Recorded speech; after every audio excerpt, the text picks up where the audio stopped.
Happy Friday, everyone, and welcome to the 42 Social Club. I am your host, Jedi ASU, and thank you so much for spending a little bit of your evening with me and my guest this Friday night. Very excited to talk with a good friend about all her experiences at ASU and some additional items around not only being a founding member, but also being involved with the Sun Devils Stadium renovation. So as always, make sure you pour yourself a drink.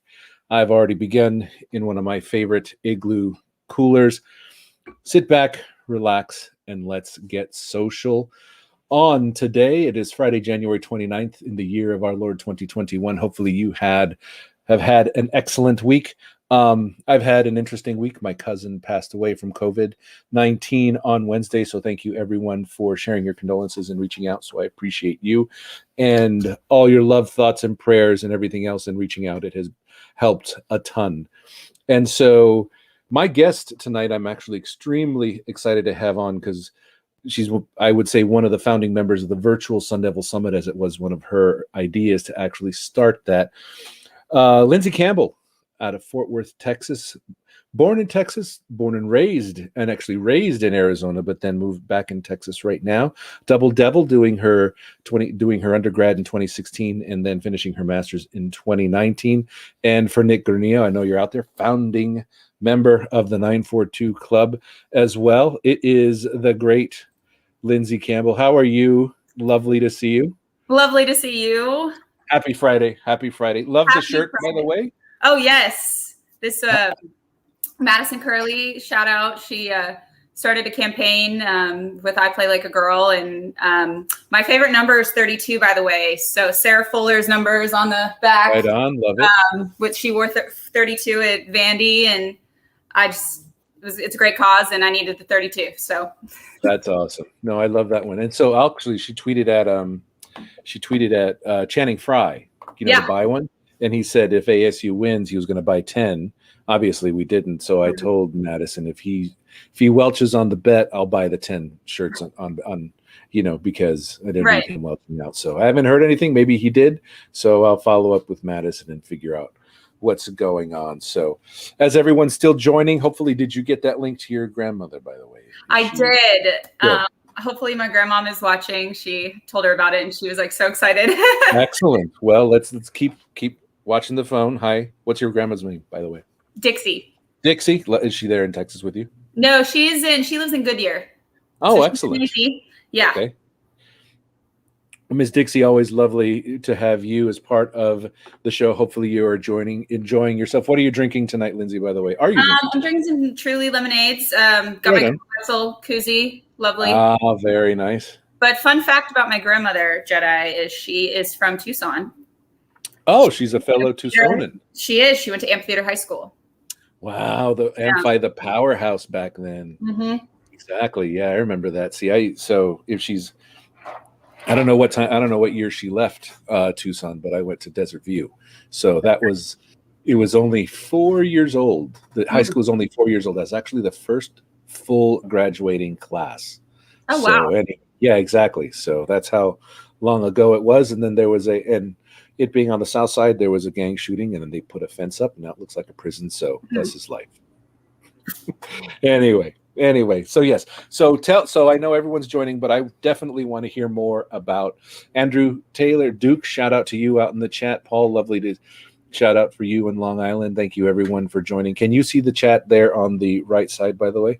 I can't. Do I need to click comments? Yes, click on comments, and then you'll be able to see everyone in there. So you can give everyone shout outs, and then actually like this, I love this platform because now what I can do is I can actually highlight the comments down below. So if there's a comment on them, then we can go ahead and show Paul on the screen as well. So it's always a good time. Paul. Hi, Andrew. Exactly.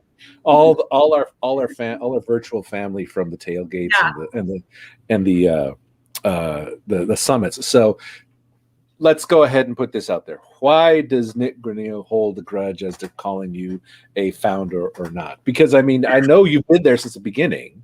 So is it just a title thing for him?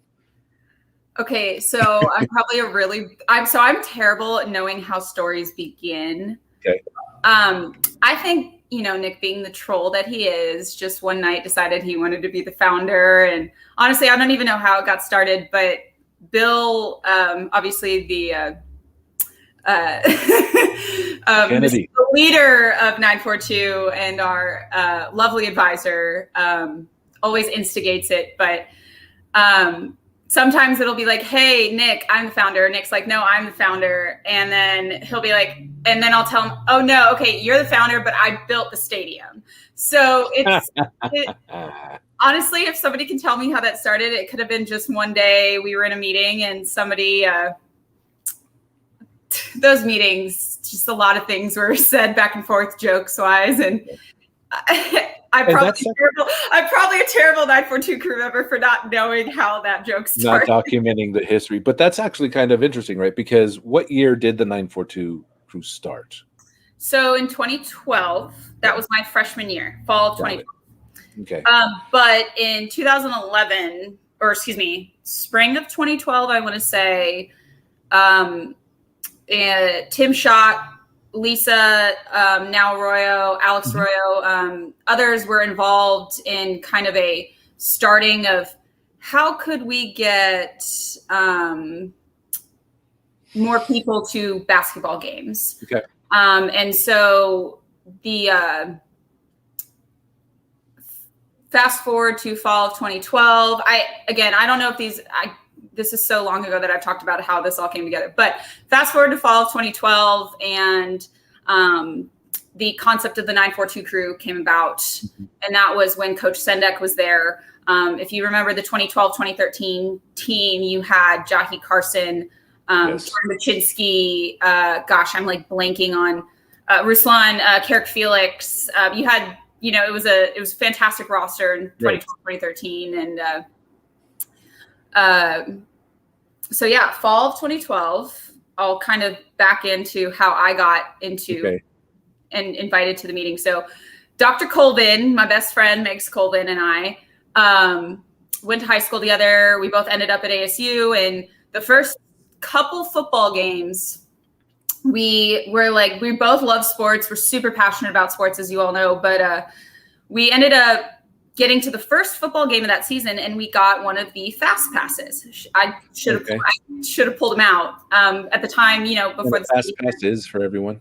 Yeah, and so the fast pass for the first 180 students, and the first 180 students got to go in like earlier than all the other general students, and we would sprint from the southeast entrance down the moat. And sit in sections 32 and 33 for about like 2 hours before kick. Right. And so those were the crazy ones. And so when Megs and I got to the game our freshman year, we got fast passes and we were like 115 and 116 or something like that. Okay. Like, what are these? Like, we had no idea. And so we're like, they told us, they go, oh yeah, you can go in early now. And we're like, great, we'll get them. So we ended up being second row for our first ever ASU football game. That's cool. And we sat in 32. We sat behind Nick, Erica, Kate, Alexa was probably there. I can't even remember all the people that Chris Carlson, Justin Owens was probably there. Just a bunch of people that are now like some of my best friends. And we kind of like were crazy like they were the first game. So they were like, who are these girls? And then the next game, it was the same thing, but we were like in this, Megs and I got there early enough where we were in the 70s. So I don't know if we got front row or not that game. And, but the third game, I want to say was like the Maroon Monsoon, my freshman year, I think. Okay. Yep. And at the end of the game, I had met, I was standing in the stands and I turned to Megs and I say, hey, that girl over there, that's Hillary Bach, now Hillary Nelson. Yep. And Hillary Bach's a pitcher for ASU softball. Got it.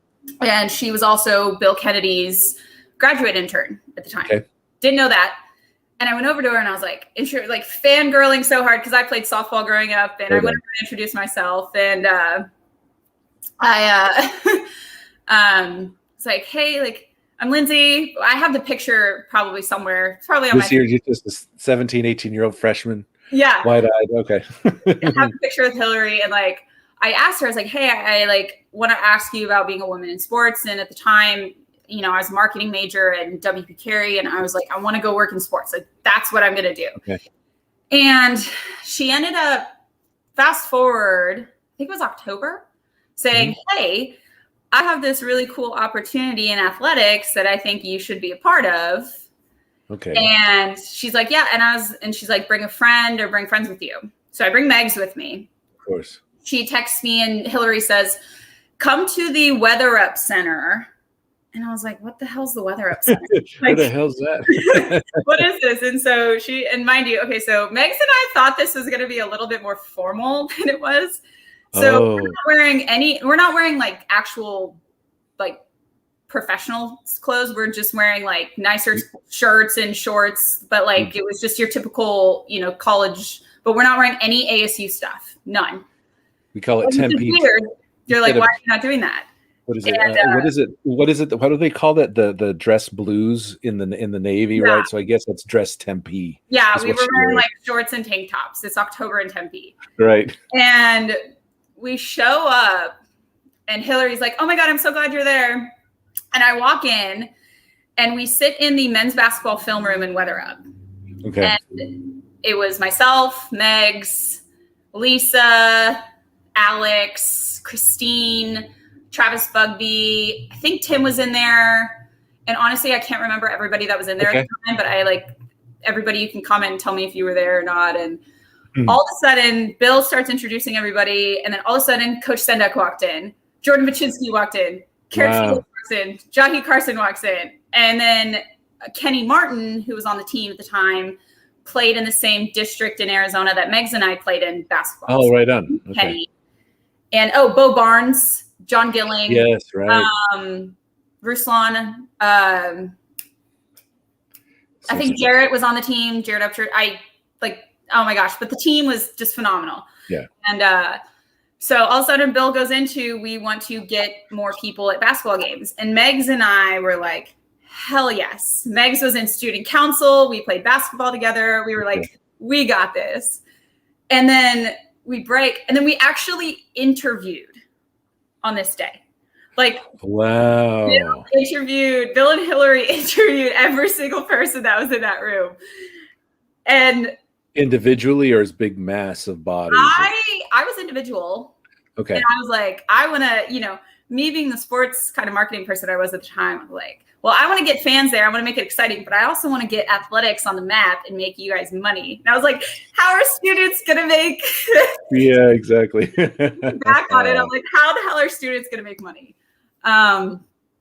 Yeah, that's my intro into 942. And from there, we had meetings on Fridays. Okay. And it was a grassroots thing, right? Absolutely. So it was like the OG people and then whoever we started to bring in.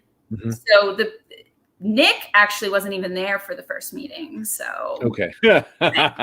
Well, just saying. Lindsey won. So yeah, it was Nate McWhorter, if you know Nate. Yeah, absolutely know Nate. Yeah, you know Nate. He's phenomenal. He was obviously a leader of football, you know, when we had the students down there. Right. And he got involved, Nick got involved, and then from there just grew. Just cool. Whoever we were friends with that we thought, we were like, hey, you're going to be fantastic to kind of run this.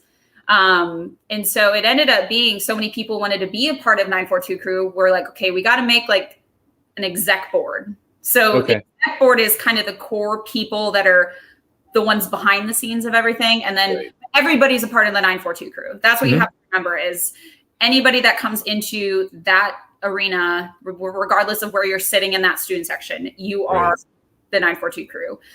And the 942 piece of it, if you don't know, was there's 900 and something seats in the lower bowl, the student section, and we rounded it to 42 and for the significance. And the goal was to fill all those seats for every game. Fast forward, I think we were super, super close the first 3 years. And I think it was finally the fourth or fifth year that we actually, over the course of a men's basketball season, averaged 942. Oh, interesting. So, and Bill, if you're watching or anybody's, watching, correct me if I'm wrong, but I think we were at like 928 one year and we were right there, but it's those winter games that always kill us. Yeah, when it's like no one's around, only the local kids, right? It's all the transplants are back at home, right? So it's always trying to fill it up with extra bodies. And so, but what was it, do you think, that really, obviously, there was a buzz around Bobby Hurley and everything else, and that's the whole next chapter. But what was the biggest thing what was the biggest hurdle you guys had to face getting people there that you think, or were there multiple? I think the biggest thing was that ASU is so large. There is so much to do on the Tempe campus on a Thursday night, on a Saturday night when men's basketball is playing. Right. And I think our biggest thing was trying to create an environment for students that just, you had to be there on a Thursday night. Like you had to. It was an event. Absolutely. Correct. And I remember sitting in, a conversation with Bill, and he's being like, okay, guys, what do we need to start doing? And we came up with theme nights, and that picture that Andrew shared, neon night. I want to say that was like one of the first or second neon night. I think that was the first neon night we had. If I remember, that shirt was like the first year. So we did tank tops, trucker hats, and I think socks, neon socks as giveaways. Right. And, some of the kids would go for and that was, I think we played either U of A or UCLA that night. Because I was going to say, why do they say it was a good game? I want to say it was UCLA, because I don't think we played U of A yet. I don't remember. It was so long ago now. There were some times when some kids would literally just come get the giveaways and then wow. So they would just jet. That's shame. Yeah. But, we came up with theme nights. The theme nights were fantastic. One of my favorite memories was when we retired James Harden's number in 2014. Right. We did a silent night until the 13th point was scored. Oh, interesting. And it took a little bit, but the second that 13th point was scored, the place just erupted. And that must have been cool. On like I don't even know, something to 0. And it was just chaos from the night on. And that was the year we had the Cheer the Beard shirts. Oh, yes. And when you lifted them up, James Harden's face was like underneath. And Johnny P saying that took way too long. Yeah. Way too long. But, I was gonna say, did it take as long as a game against the other team on Monday? I don't even want to talk about that. Oh man. I feel like I'm skipping so many parts. It's okay. No, we got plenty of time. It's all good. So, but again, with the 13th minute, and was it the whole arena? It wasn't the 13th minute. It was the 13th point. I'm sorry. Yes. Was everyone silent, or was it just the students? It was just the students. And it was like, with COVID, you're hearing the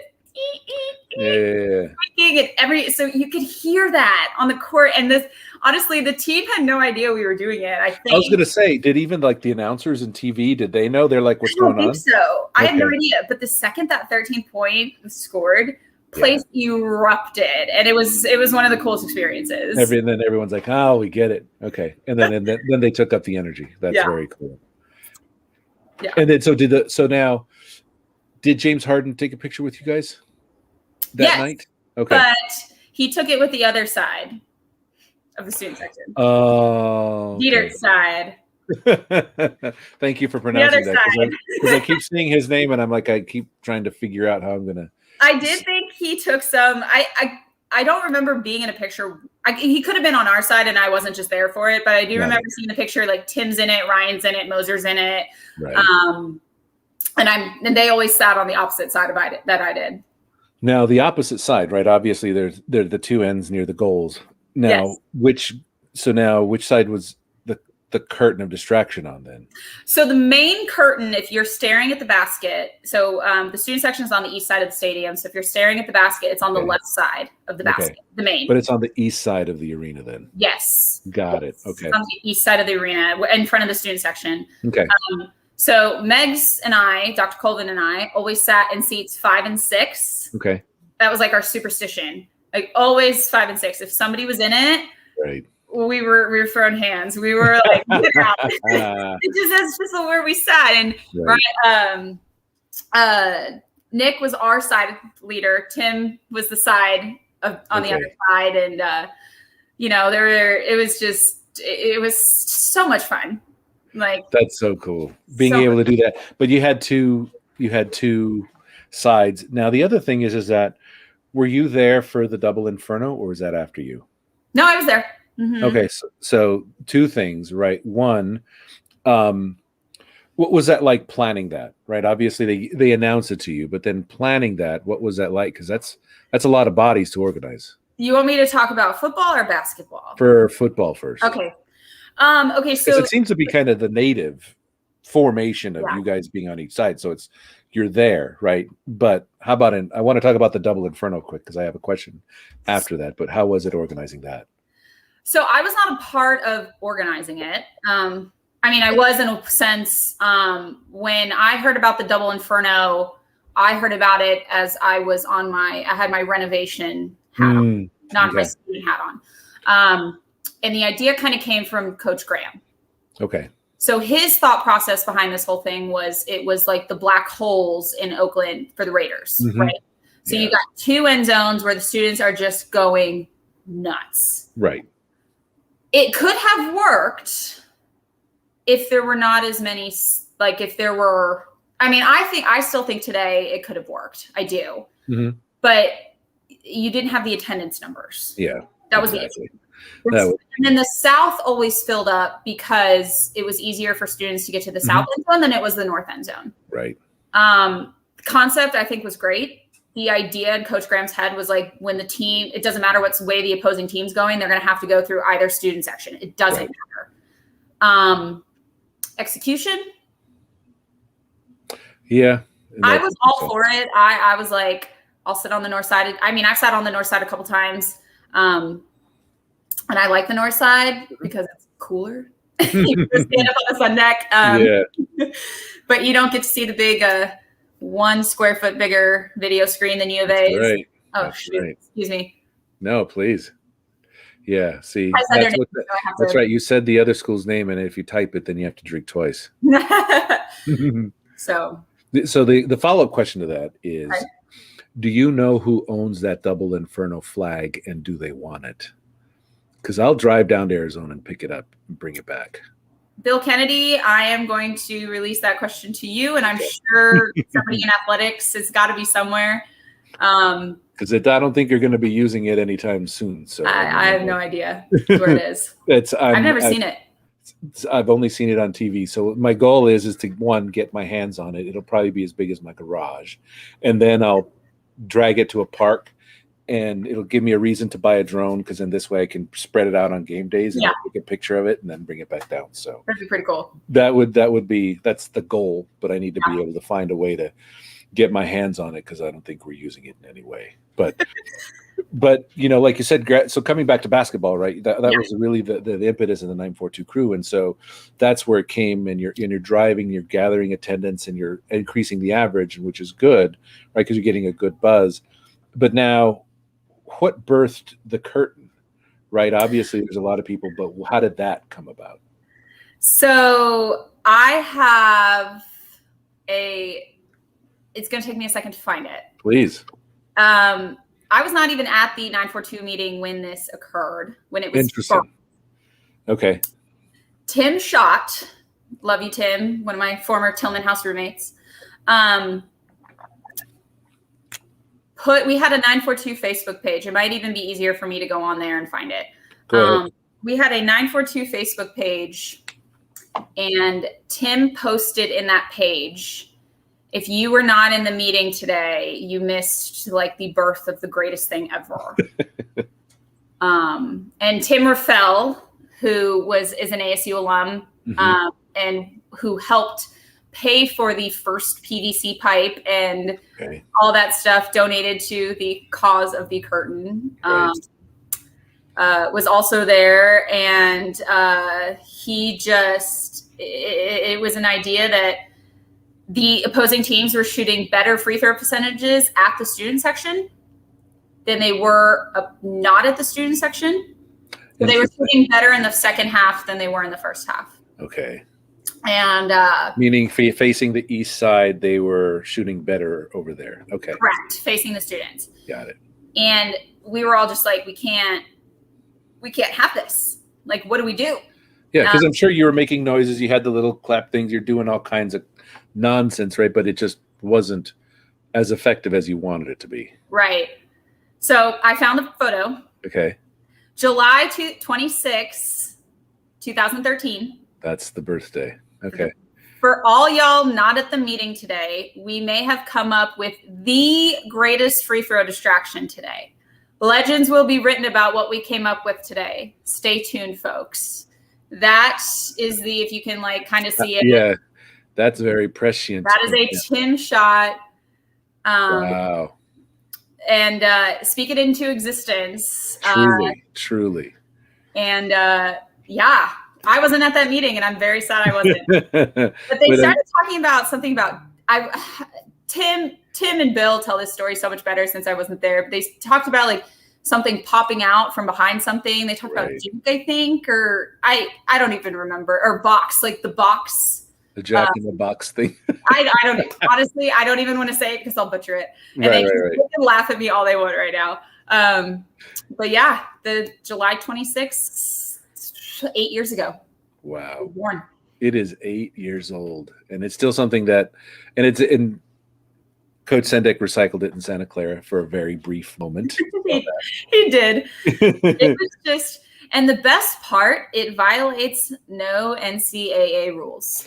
How much of that, I mean, did you have to go through did you go through those meetings that you had to like, okay, what can we and what can't we do? And what NC2A bylaws can we not affect? So you can't have any artificial noise. Okay. And I think it was like lighting, like you can't have flash bombs and all that stuff like that. That's all it says. Interesting. So it doesn't say you can't have anything behind a basket. Like, so you can't, and then you can't have anything directly behind a basket. Fair. So that's why the curtain is on both sides. Mm-hmm. And yeah, the ideas just it's just constant, I'd imagine. Bill gave the 18, 19, 20, 21-year-olds free reign within reason, obviously. And a budget. Well, so, I mean, a lot of the stuff that's in the curtain was donated. Or we went to Goodwill, or we went, people just brought props or items or, for whatever. And speaking of the curtain, apparently today's the 5th year anniversary of Michael Phelps. That is the Michael Phelps. Yes, today's the anniversary of Michael Phelps' appearance. Yeah. So, yes. So, I mean, that was – were you there? So, I mean, how do we do that? Who was the big – before – I mean, obviously, I think Michael Phelps is one of the peak. But, like, who did you have – who did you see then? You're part of the 942 crew that was sort of a celeb with the curtain itself. Phelps, definitely. Okay. I think Charlie Day was the year after I left. Oh, got it. I remember him. Yeah. What was he doing there? I can't remember why he was there. I mean, it was awesome. He's on, but I just don't remember what possessed him to join. So 5 years ago, that was 2015, 2016. So Phelps, in my undergrad, Phelps was the only super celebrity we had. Okay. So all the other celebrities like Archie Bradley, Charlie Day, the IndyCar driver, right? Blanking on his name. We had one of the rappers, right? Yes, right. Coyotes. Yeah, we had it was oh God, I can't remember. But all of the celebrities kind of came after. But the Phelps idea was like, well, we're like, how can we elevate the curtain? And I forget who said it, but in a meeting, somebody's like, well, Michael Phelps is now working with Coach Bowman. Like, can we ask Coach Bowman too? And Brody Stevens. YG. Thank you, Q. Brody Stevens. Oh, he was phenomenal. Q loved him. I know that. And the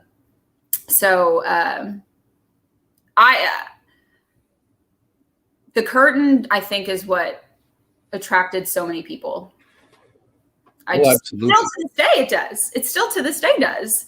It's the whole Howard Stern effect, right? You know, the reason back in the day, Howard Stern was just hated because he was, you know, vulgar for the time, right? But the reason everyone listened was, you know, if you watch his movie Private Parts, it says the reason everyone listens is because they want to see what he says next. Right.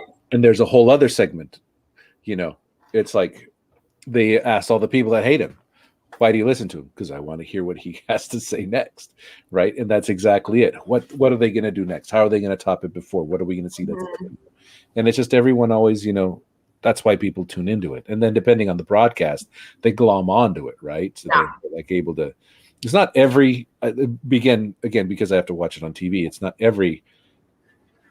every crew focuses on the curtain of distraction, but like Bill Walton will always give you some love, and just some certain crews I think give you the right amount of love. Yeah. I somehow wish we could have kept like the Michael Phelps thing under wraps, but it was just, and then surprised everyone when he came out. Oh yeah, I bet. Because it was just, and he missed the guy missed both those free throws. So shout out to Trevor and Patrick Carlson for like being next to Michael Phelps, and they were the ones.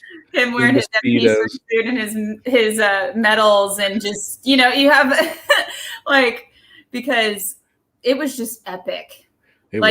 More people were worried. More people were tuned into like the fact that Michael Phelps was walking out from the tunnel. Yeah. And what was happening on the court. Like, I think the refs even, but everyone was. I think we won that game. I think we did, and he missed. I think that was it. Yeah. It was a good game all around. Thankfully, we won. I just remember leading up to that game, Bill was very strict about who could be back in the tunnel for it, because he didn't want all of us to like be crowding around him, and you know. Fair. So I was not as involved in the curtain. I was more on the marketing side of things. Right. So I was not back there for the game, but I just remember all of us just being so grateful that he agreed to do it. Absolutely. Like, we're like, do we think he's going to do it? Do we not? And it was just incredible. And like, just thank you, Michael, for being, you know, helping us literally put it on ESPN and put it on the map. I was going to say, did he take pictures with everyone? I mean, or was he just like there and then he had to disappear after his appearance? Do you remember? Can you hear me? Wait, is that my fault? Did I disconnect? Oh, just, I think it's okay though. We're back. I don't know if it's mine. If my computer crashes and I completely disconnect, just go ahead and drop, and then I will add you back when my computer. Okay. But did you get to take pictures with him afterwards, or what was that? I did not. Some people did. But I think the people that were, you know, and Q, I see you're on. But anybody that was probably, and I'm sure, I think Richards and Christian, who were the two curtain holders, got some. I'm sure Patrick and Trevor have the pictures with them because they were in the curtain with him. Were you ever in the curtain? Huh? Were you ever in the curtain? I was. Okay. How many times? Megs and I played tennis. Okay. So we pretended to be like super intense tennis players, like grunting and making noises across the basket. So I was on one side, she was on the other. We had tennis rackets, the whole headbands, and we were pretending to play tennis. Someone running with the ball back and forth. I can't remember. I can't remember, but we did a pillow fight. Okay. That was fun. I was a zombie at one point. Gosh, what else? I did not do the curtain as much. Okay. But I like random things here and there if we needed like a random skit for the not side, but I was kind of more concerned with the game, so I still needed us, and you know, we went back there before the game. But a lot of prep went into all that, and it was absolutely. It was so much fun. Bill has a whiteboard that he writes out what skits are going to be. Great, yeah. It's very Saturday Night Live, right? Because you have to, this one works, this one doesn't work, and we're going to and I think it would be almost, you don't want to reuse something too often either, right? Because if you keep recycling it, then everyone's going to expect it. But then if you're able to do that, then he was Johnny P saying he like left right after. He wasn't there to take pictures. Right. So again, I mean, the Chippendales skit was always the best, which was the breakaway pants and the guys in their short shorts, but the unicorn love story. Yes, I remember that my one. favorite. God, there's been so many. Always when we chop down the Stanford tree, that's fun. Right. The Jail Mary, when we reenacted the Jail Mary after the USC game. Against USC, we did. Yeah, of course. We did that. Marcelo was that was great. Marcelo was in it. Forget who was it was great. But you've gotten some of the athletes from the other sports to play. We have a part in the curtain as well, too, right? We have. Yes. Like who notably? Put your comments in the queue. Help me out. Who remembers some of the athletes that did some of that work? Because who was it? Football did. Women's basketball's been in it. I think that would make sense though, because it's like they're alternating days, right? Like they're like a day before, day after, so it makes it easy for them. I think Nikhil did one, right? I think he did one. Yes. Oh, Nikhil did for a women's basketball game. I remember that. Yeah. I was watching that one. I think was Burko in it? I can't remember. I can't honestly. I just remember Coach Graham kind of being in part. Wasn't he part of the 942 crew when he first got hired? Like he was bouncing around in a yellow t-shirt. I don't think he ever did the curtain, but I remember seeing him at a game. Yeah. Well, he and Jordan Simone and Jefferson, remind me of his first name. The wide receiver. What was his first name? I forget his first name, but there is a photo. Okay. With Q, it's Q, me. Ellis Jefferson. Yes. Thank you. There's a photo. They sat with us the Valentine's U of A game in the student section. Oh, that one. We've had Burko, Jordan, Ellis, and thank you guys. God, I'm terrible tonight. Terrible. You are fantastic. I'm not prepared. You have to drink though. You said the other school's name. I'm sorry. So this is the rule. Played them on Valentine's Day. There we are. I think it was Valentine's Day. It was. It was that one because it was a last second. Yeah, it was like a last second win or something. Yeah, right? We won 69-66. Duke calls it the Valentine's Day Massacre. Yes, and they were sitting. It was those three sitting in the front with, and there's a picture of like all of us screaming. I can't remember where it is, but it's all of us screaming. Oh, thank you, Andrew. So that was fun. They were super cool. They loved it. They were all about it. They just like loved it we had. And well, it's always fun seeing the basketball players come to, the student section during football games as well, right? So it's always good to see all the players from basketball, baseball, wherever, women's just cross-pollinating. So that's always cool. I'm being told they were there for the 2015 game, not the 2014 game. Oh, okay. Okay. Well, regardless. Got some historians here. I guess I am linking my years. They're all just. It becomes a blur after a while, doesn't it? Yeah, pretty much. So, as always, thank you again for Andrew. It is 42 after. Make sure you go ahead and give yourself a little drink. Salud, cheers, and everyone else. Thank you again for joining me and Lindsey and talking about her time at ASU. I didn't drink. And everything else that was going on. But so now you were on that. So now what was kind of your responsibility? You said you were on the marketing side. So what were you doing for the 942 crew in that capacity? Yeah. So I did a lot with just the,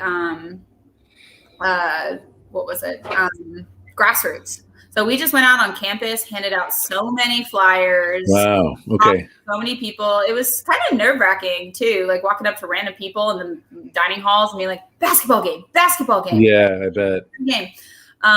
And in 2012, 2013, 2014, social media, like the first couple years, social media was not as prominent. Like we did invites to we did Facebook invites, but we didn't have Twitter as much. At least I didn't. Right. It wasn't until I think 2014, 15, 16, we really started to use social media more. For students. For students. Targeting students. And so a lot of it was just grassroots. We got on the golf carts sometimes and just drove around. And it helped that Camp Fargo became a thing because a lot of those kids from Camp Fargo into 942 and being a part of like everything that's, happening. Oh, J-Pop just tweeted at us the photo. I just retweeted it as well. Yes, it was actually, you know what? Let me see if I can do this. So let me see here. This actually has some cool screen share capabilities. So let me try something here. Okay. Let me see if I can do this without crashing my computer. This was definitely 2014. 2015 was like, this is definitely Valentine's. There's no way it's ever. So let's see here. So I'm going to share screen share screen, and then I'm going to, oops. Because Megs had a date that night. She had to, like, you can't till after this game's over. So let's see here. So I think, there it is. Look at this. That it is. Yeah, so I am right next to Q. To the. So you're right there. Yeah. Just a little. Okay, then maybe it was 2016. Whatever, Q. Okay, 2015. Whatever. Okay, back and forth. Okay, maybe. Okay. But that was it. Whatever. Yeah, so that was very cool. Yeah. Okay, that was the game with them though. That was against them, and then. So 2014 was Valentine's. 2015 was this then, yes. Okay. And then it looked like on that image too that like that whole upper barrier in the back was taken down for that game as well. Yes, there were certain games where athletics decided to take down the walls that then opened up Desert Financial into 14,000 seats. It'll be the bank forever. The bank, whatever it is. The bank. It will be the bank forever. Just like what is the baseball field? The Chase or whatever the hell. It's always the Bob. Yep. It will always be the Bob. God bless the Bob. It has to. It always will be. And so then you were out there. So doing that grassroots reach out though must have been tough because I mean that's just a ton of rejection per se, right? Because you're just handing stuff out and it's just like it's the ultimate cold. It's the ultimate cold call here. Yeah. And you give them that flower. My sophomore year, I was a RA in the dorms, so I convinced my friend to go. I was in Hossey. I was in Hossey my sophomore year. So not the madhouse that's Manzi, huh? Not the madhouse that's Manzi. Nope, didn't have to go through that, Moser. Yeah, is that his? No, it's just an inside joke with Mose. Yeah, well, that's always. He was definitely. It was always fun watching him get you guys giving him crap on Twitter for creeping the freshman. But anyway. Yeah, that's fine. But yeah, no. So freshman year, it was easier living in the dorms, and then when I was also an RA, being in the dorms, like being on campus constantly. Mm-hmm. It was harder junior year. Senior year it was harder because I was working 2 jobs, so I was not as involved. Senior year, I would just be at the games more so than interesting. Be at the marketing events or certain meetings that I could make when I wasn't working. Right. So juggling that around, especially like you said, working 2 jobs and everything else is definitely tough to be involved. You want to be, right? But again, Friday night you're just like, I've been working all week. I just want to hang out. Happy games weren't on Fridays because then I'd like have a time to recover, or games were Saturdays. So right, like at least men's games. Exactly. So. And then, how often would you get to travel with the team? I never traveled with the team. Oh, really? Okay. No.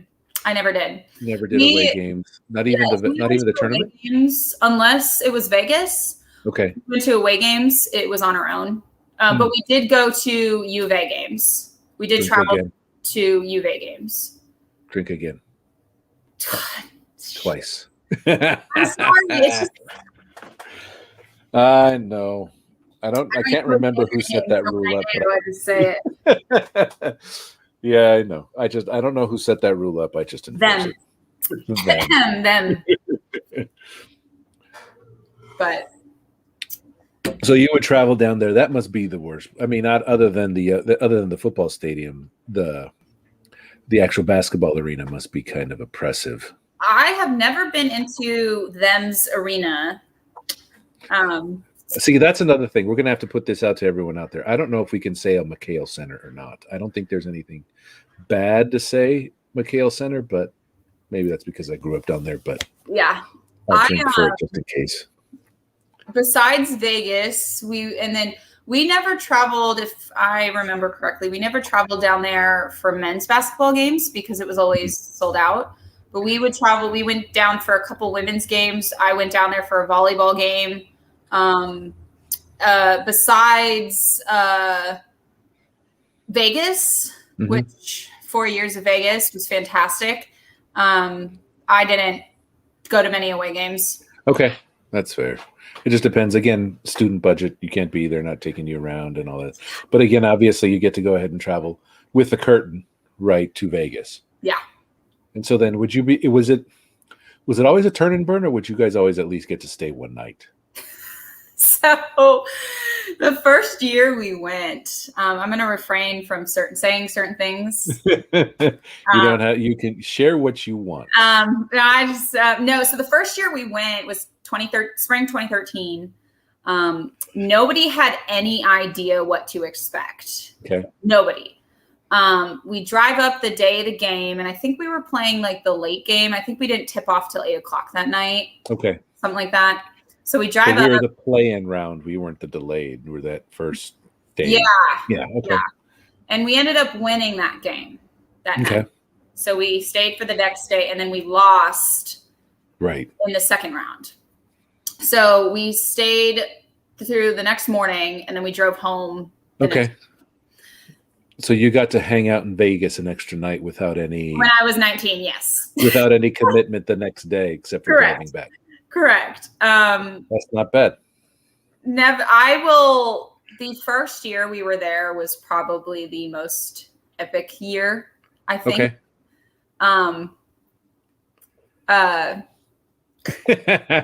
You saw Paul good. Okay, so I would say majority of us, I should probably not talk about this. But I mean, it sounds like in terms of vagaries, it was fantastic. That must have been cool. Were you up like all night, or were you just kind of did you like rage for a long time and then take a nap and then go home? Or yeah, I was underage, so I'm gonna refrain from. You didn't do anything. You were just awake. Anybody? I don't want to get anybody in trouble, but I don't want to ruin it. Well, you didn't do it. You didn't do anything, so you can't get anyone in trouble. No, we didn't. No. You just had a hell of a time. No, I think that 2013 trip was just what brought us all like closer together. It really solidified that core group. That core group that you hear about. That's cool. Okay. And it was phenomenal. It was fantastic. And 2014, the second year, we drove up the day of. We played and we lost. And the next morning, we got on the bus and drove home. So it was like a quick 24. You didn't get a chance to statute rage again. That's it is 7 years. So anyway. I know. Bill, I need a note from Bill saying I need a note from Bill Kennedy. The hall pass. Their game. But then that was Bill's okay with it. I will tell some stories. We didn't clear it with Bill, so sorry everyone. I still haven't met Bill, and I still need to talk to Bill, so I don't want to burn that bridge before I haven't even get the chance to talk with him. BK, Bill's phenomenal. If it wasn't for Bill, has been such a phenomenal advisor for 942 crew, and it was just he's awesome. So great. That's good. So yeah, And that's actually yeah, awesome having someone like that, though. When you have, a mentor of that way, I think that really not only you guys coming together the way you did in 13, but also having someone that's just that guide to help it out. Because if it was someone that was kind of like laissez-faire, hands off, and it's like, okay, they're going to figure it out, then I don't think it wouldn't have been as solid as it is now.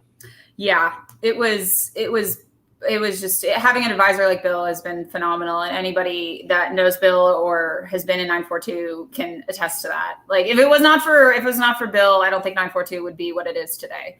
So thank you. Love you, Bill. I miss you. I miss walking just down the hallway and in athletics and being, hi, Bill. Exactly. Just saying hello and everything else. But so then you did only 4 tournaments? How many, or 3 tournaments? 4 in Vegas. So it was 2013, 2014, 2015, and 2016. Okay. So it was spring of each of my years at. Right. Yeah. So now, were you involved with that? Were you able to be involved with 942 during your years during your masters, or is that more an undergrad thing, or does it matter? I mean, I became a student again. So I went to some of the games, but in grad school, for anybody that's been in grad school, it's a completely different story. And when I was in grad school, I was still working on the stadium. So I was in the real estate development program. And so I was in class from 8 to noon, and then I went to work right after.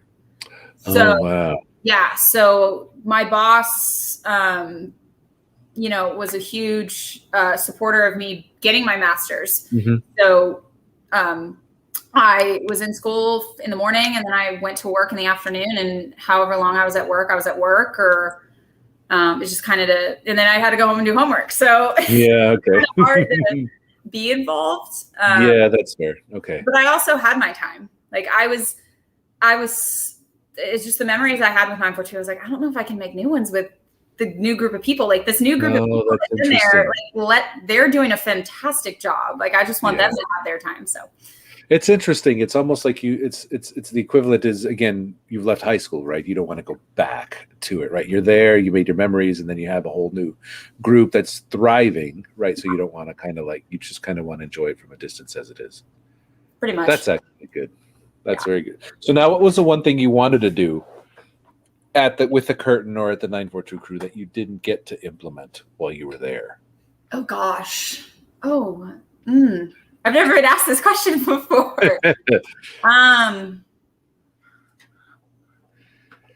I wish we would have gotten involved with more sports sooner.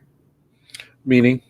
We were so focused on men's basketball the first couple years that as I started to kind of kind of graduate, it wasn't until like 2015, 16 that we really started to connect with other sports. Oh, gotcha. So I wish I would have been able to connect with all the other sports on a level like Q has.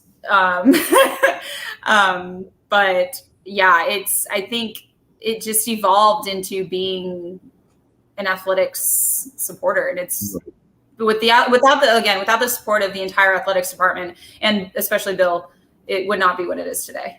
Yeah, because I guess that makes sense, right? Because you what was the first sport you got 942 crew expanded to after men's basketball? Was it women's basketball or was it something else? It was either women's basketball. It was women's basketball and soccer, I want to say. Okay. So in soccer, you can have noisemakers. So, soccer becomes, and the soccer team loves it. And I mean, I wish I would have went to more soccer games in that last year I was there, but it was just so hard. But I want to say it was women's and soccer. And then gymnastics has become a huge thing and wrestling. Yes. And everybody always mimics the girls on the floor when they do their floor routines. And they're super into it. Right. And we've done baseball, softball. We've done it all. Sand volleyball. We've done, I think you did a water polo event one year. We did water polo. We've done swimming.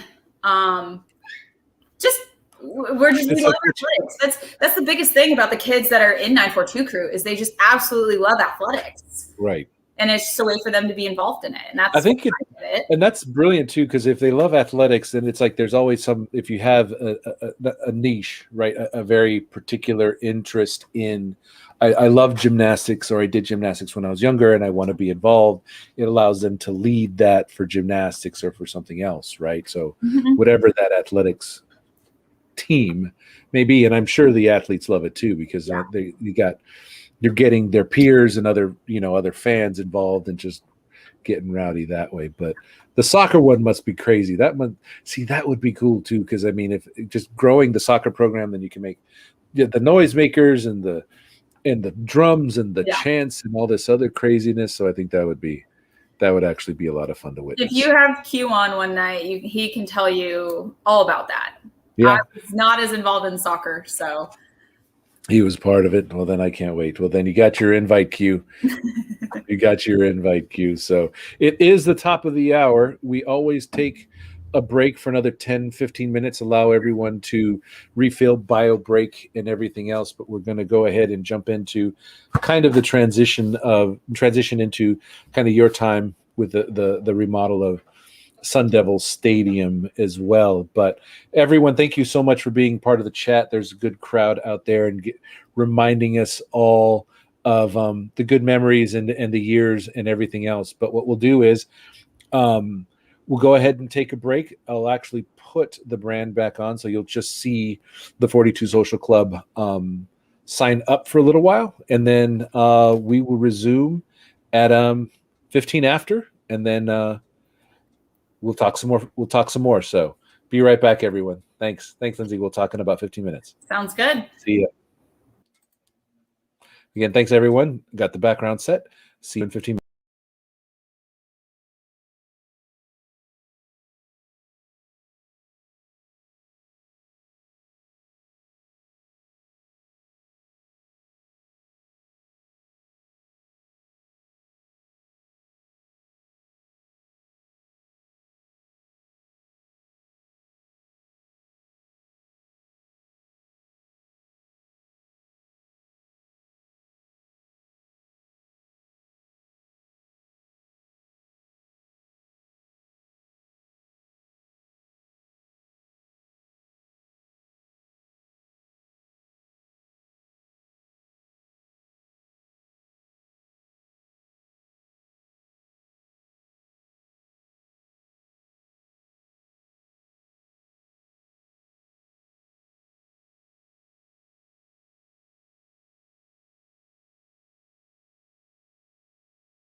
Welcome back, everyone, to the show. Hopefully you are reloaded. I know I am. Lindsey, welcome back. Hi. Hello. I know. So I found some photos. So before we move on to Excellent. the talk, it was 2015. The boys were right. So here is hold on. There so it is. Got Burko, Q, and then me, and then my friend Bree, who is behind Q's arm. Okay, got it. So that was there. And then this is another epic one of kind of all of us in that section. Oh, right on. So you can kind of, oh gosh, I'm like so bad at this. You can kind of see me. Yep. All the old people sitting down. Yeah. All the press and the people in front of us. So you've got Chris and Patrick Carlson in there, Megs and I, Bree. You can't see Ellis or DJ, but you have Nick and Burko, and it was a fun night. This is another great picture. I don't even know what game this was, but just our faces just say it all. Now I'm going to have to go ahead and scour through all the games from 12 to 16, I guess is when you were there. So I'm going to have to scour all the games from those years and make a compilation of all of yous in there. It's like, I know them. I know all of them. It's a lot. Yeah. We would get random texts from people like, "Oh my God, you're on TV." And we're like, "What?" I know. Really? Thanks. That must be pretty cool, because I mean, I've been on ESPN. I was on ESPN once. It was in 2010, and my cousin in Atlanta, she's like calling us all at the games, like, "I just saw you on TV," because we were at the Territorial Cup. I was down there for Thanksgiving. It's like, so so, and it's still on. So if you look for, I mean, obviously, if you go to the Jedi ASU YouTube page, it's all everything in there. But if you look for me, search Jedi ASU within the videos, you'll see me there. Nice. 50 pounds ago. But yes. So what are you drinking, by the way? I reloaded. I am drinking a Sterling Cabernet Sauvignon, my all-time #1 favorite wine. So that actually sounds very good. I've been a very big Cab fan lately. Yes, me too. The 19 Crimes Cab. Oh, I haven't had that one. So yeah, the 19 Crimes, very good. And Hess Select, HESS. Yes, Hess is very good. I was a big fan of that. But tonight I'm drinking I can't even talk. Sticking to the Truly lemonades, I switched to mango. Interesting. I like it because it's not just seltzers. I've always liked lemonade. So but they now come out with like an iced tea, hard iced tea, but I stuck to the lemonade. But that's a hard lemonade. It is. It's a hard lemonade seltzer. It's good for you. It's only 100 calories. See the calories. See the calories. I don't worry about it. It's all it's the sugar content is what I have to worry about. 1 gram of total sugar. What chemical is in there then? I have no idea. It's just good. Exactly. And so there was another thing that I know that they got the hard cider is the new one. Yeah. So I mean, I've always drank ciders, but I guess they're hard ciders now. So I guess it's just a little bit more content, whatever. Maybe. Again, it's always too much sugar. So that's always a thing. So, and I always love hearing your stories because you were involved with the remodel. Obviously, many of us are interested. We were curious about the remodel, seeing all the renderings and the roof and all this other brouhaha but you were actually, were you there for both phases?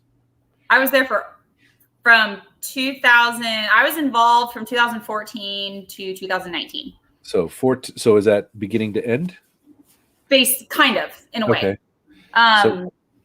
So I got involved, and it was because of 942 Crew. I had met a girl named Dana Richmond, who's a friend still to this day. Okay. She was working for Sunnyvale Athletics Marketing at the time. Okay. And if you remember the U of A game of 2013. Drink. Jesus, sorry. Them game.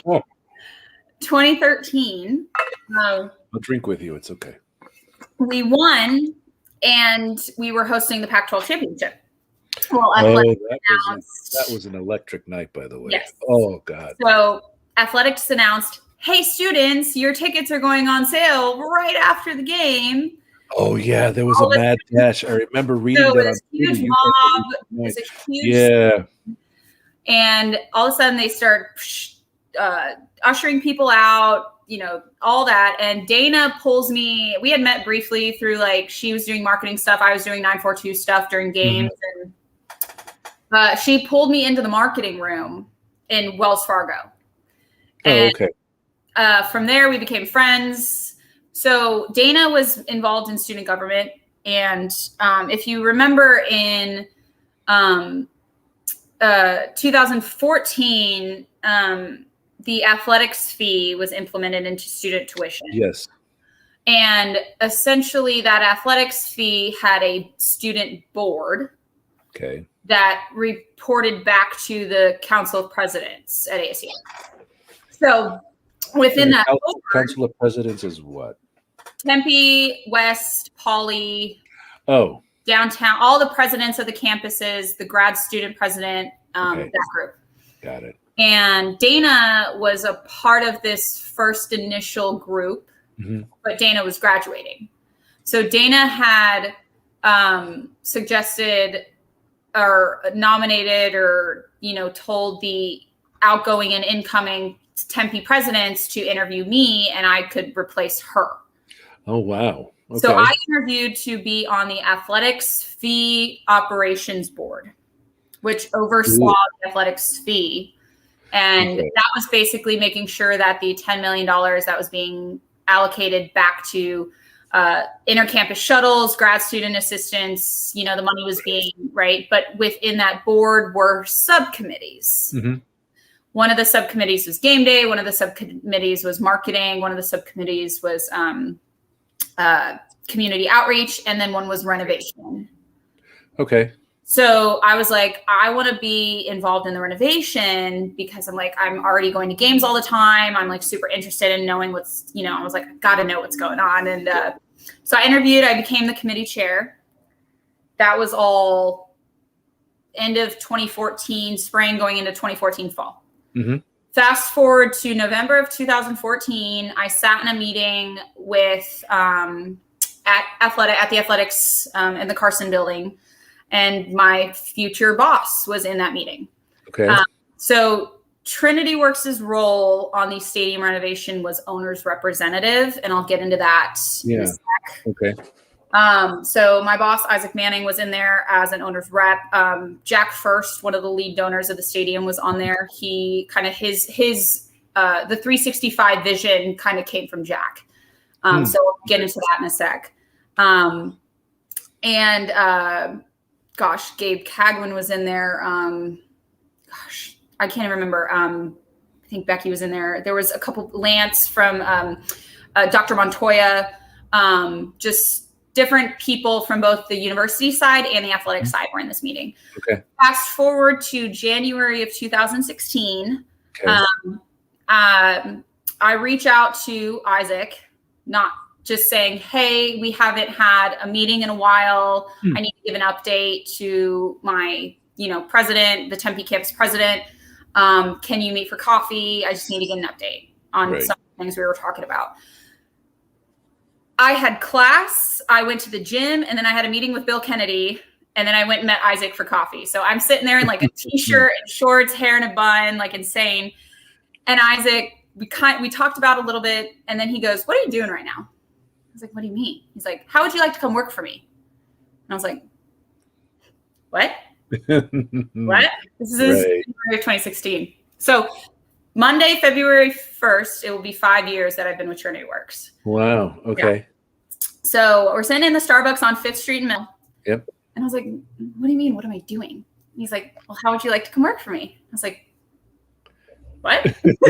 I did not call you for a job offer. I literally called you just to. I just needed an update. I was working a desk job in WP Carey, and I was working at a clothing store to, just working jobs. And I literally put in my 2 weeks notice the next day. And 2 weeks later, I started interning for Isaac because I was only taking 3 classes in the second semester senior year. So I was working more for Isaac than I was even going to class. Wow. Okay.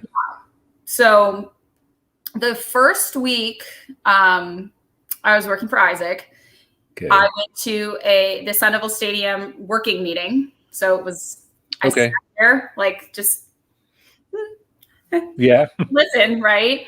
And that was all of the athletics administrators, the construction, ASU's construction manager group, CPMG. There was just everybody that was involved in the stadium renovation. Wow. 30 minutes later, we walked through the construction meeting.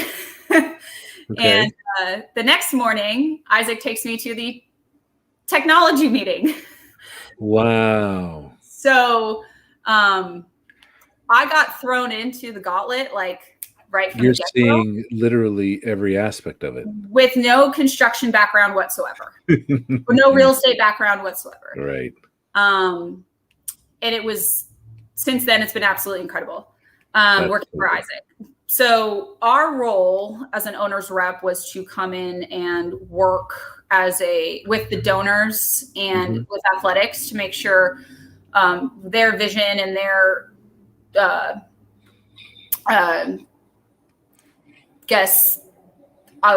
operations and needs were being met with with CPMG and Gold Evans, H&TB were the architects.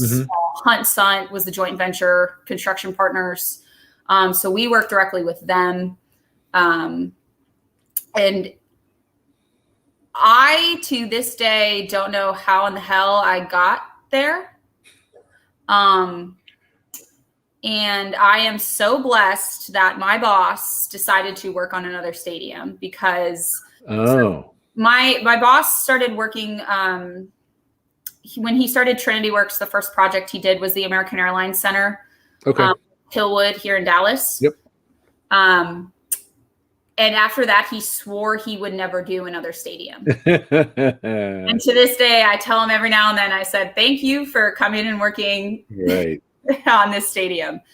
And that was how I got involved in the stadium. So that's how from 942 crew, the connection into, so yeah, sorry. But you're still with them, right? And so, I mean, I can only imagine, not even being out of college, right? You're a semester away from graduating. Yeah. And you're literally sitting down with the executives, the directors, all these decision makers, and you're just sitting there and you're like, that's brilliant though, because it's just like Paul said, Paul Hornstein said in the chat, you don't have any habits, right? You're there learning and absorbing and just understanding the ebb and flow and who to listen to, who not to listen to, who to ignore, right? I mean, that must have been a great conversation. That must have been fun, especially Isaac he's your boss, or he owns a company, or?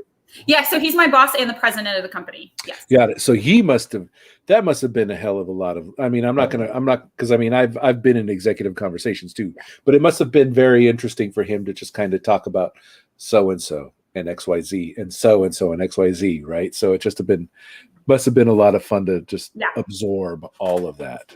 It helped that I did have a little bit of a relationship with athletics though. So I had met Ray before. I met people that were in that room before.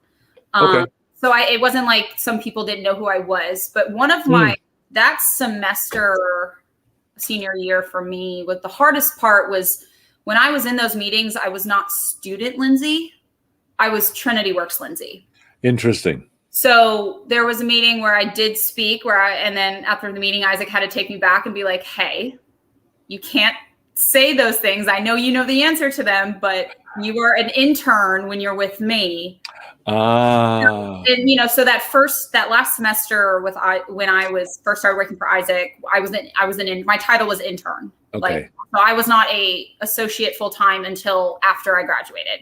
Got it. So there were a couple times when Isaac had to pull me aside and be like, hey, just, I know you know things, but. You're excited. You want to impress. You want to be there and you want to help. Absolutely. So you can't fault for that. I mean, that's why I think that's also brilliant that you have someone like Isaac that's like, okay, I understand.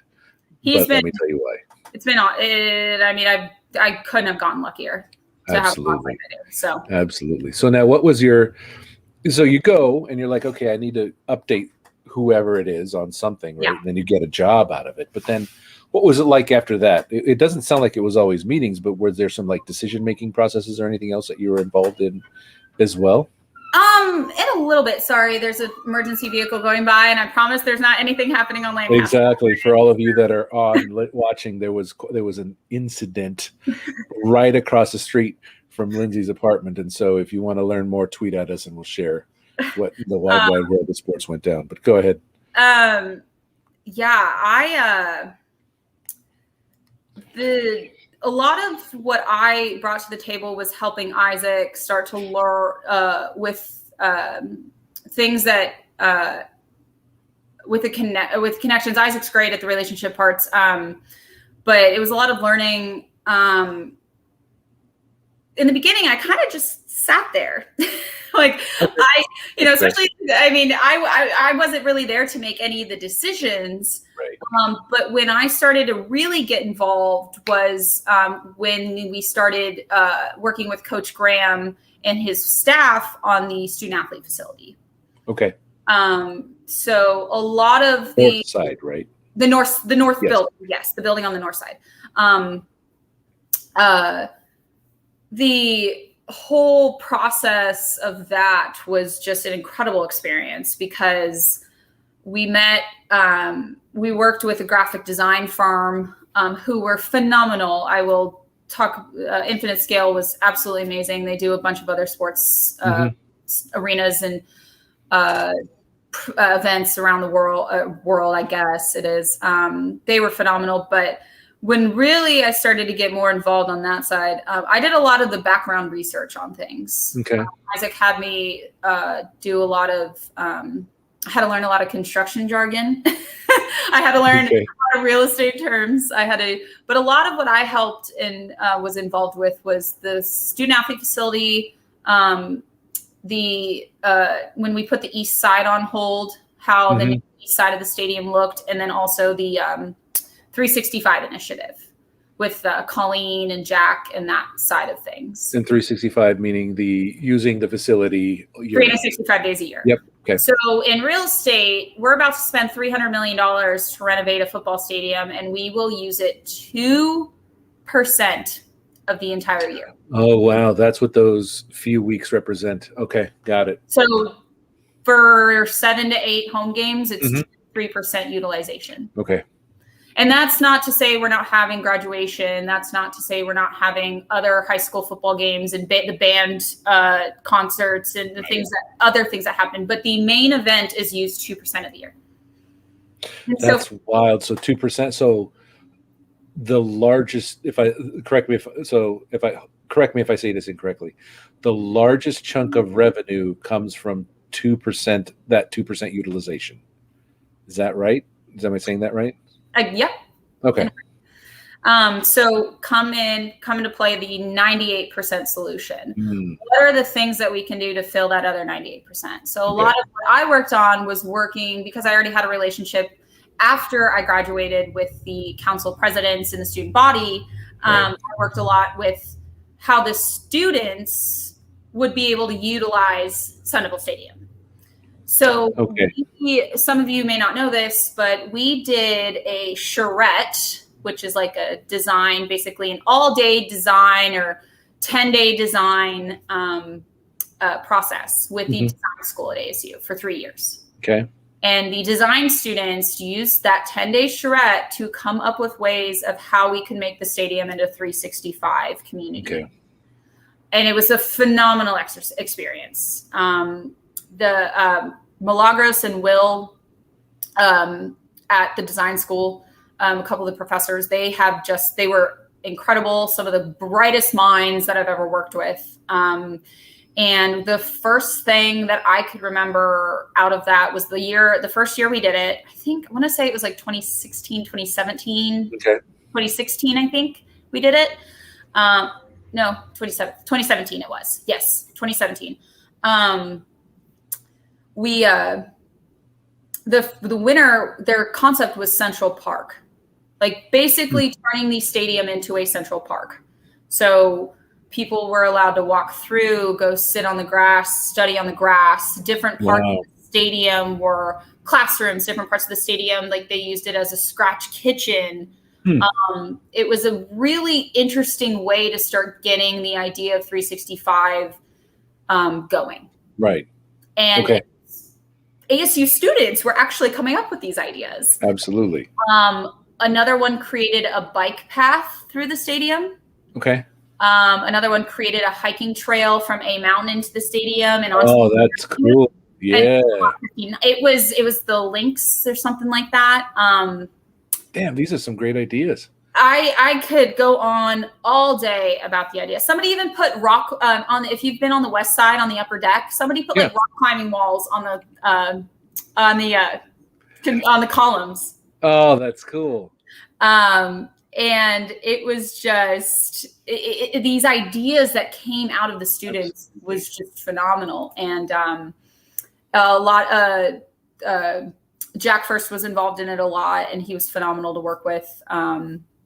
And Bill Kent, Steve Butterfield, and I'm missing Mr. Robeson. So just a lot of the donors just were so involved with how we could better this 365 initiative. And it was just absolutely phenomenal. It's actually too cool because, I mean, some of those ideas are brilliant because, I mean, I would come, I mean, obviously I'm always coming back to Tempe just for the games themselves, but I mean, if I'm just able to come back because that path from A Mountain through the stadium back up to the other butte, I would fly back to do that. That's such a great idea. Even the bike path, I would bring my bike. I would drive down and bring my bike and just to do that. Right. So, I mean, is it just because were some of them scrapped or just because was it money? Or what do you think a lot of those ideas were? A lot of it, we did a lot of working group meetings. Colleen Jennings-Rogensack, who is the director of ASU Gamage, as well as the VP of Cultural Affairs at ASU. She was the head of the 365 committee initiative. Okay. She's phenomenal. I mean, if you guys ever get to meet her, just talk to her. She is just the coolest person. Like, I got to meet the coolest people working on this project at ASU. And she and her team were phenomenal. A lot of it was hesitation on security. Stadiums are high profile on security, watch list, all that kind of stuff. And a lot of it, some of it was money, but a lot of it was logistics. Who's running it, who's not, who's taking, who's maintaining. So the ideas are there, and you've seen some things with the 365 team doing concerts on the Sun Deck. We host events all throughout I say we, like I'm still there. They host events in the East Sideline Club, now the Santan Ford Club. Yep. And that, that was part of the redo. That originally, if you look at the plans, that club was not that club was built as future AC. So when it was built out, and then on the upper deck, we added the about 4,000 square foot air conditioned space on the east side upper deck. And then for those that do not know, there are offices underneath the east seat. Oh, really? There are. So Pat Tillman, the Veterans Center is in there. Okay. If when I was there, all of these same entities were going in there. It's the Public Service Academy and the Global Sport Institute. Wow. Okay. So we built offices up underneath the east sideline. Got it. Shout out to Nick Granillo. He is watching us on Periscope. So he just said, "Hi, founder for tonight." He just said, "Go Devils." So look at him giving you a shout out. So, what was, obviously there's a lot, but I mean, what is your least favorite thing you had to work on with the stadium remodel? Obviously there must have been some brilliant things, but was there one thing that you just like, or was it all just an amazing experience? The phasing. What do you mean? So the stadium was built in phases. Yes.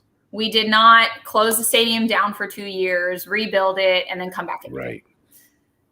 So when I got in there in 2016, so in 2016, if you go back and watch the renovate and you look at the renovation, we kept the press tower. Yes. So when I got there, my first trip to the site was watching them put temporary steel up to hold that press tower up. Okay. While they were building the permanent structure. Oh, got it. Okay. And it was just an ass kicking when it came time to the first game of the season going into 2016, 2017, and 2018. You guys were working till literally up until gates. Yeah. In 2018, I went to the FedEx printers and I printed out we printed out section numbers on like cardstock paper because the signage just got backed up and it was there were section numbers on certain places. And so literally right up until gates, I was zip tying or like taping section numbers to things. And the construction team, the architecture team, the athletics operations, like everybody did everything they could. And it was just a team. It was an all entity effort. And we got it. And you guys, we played.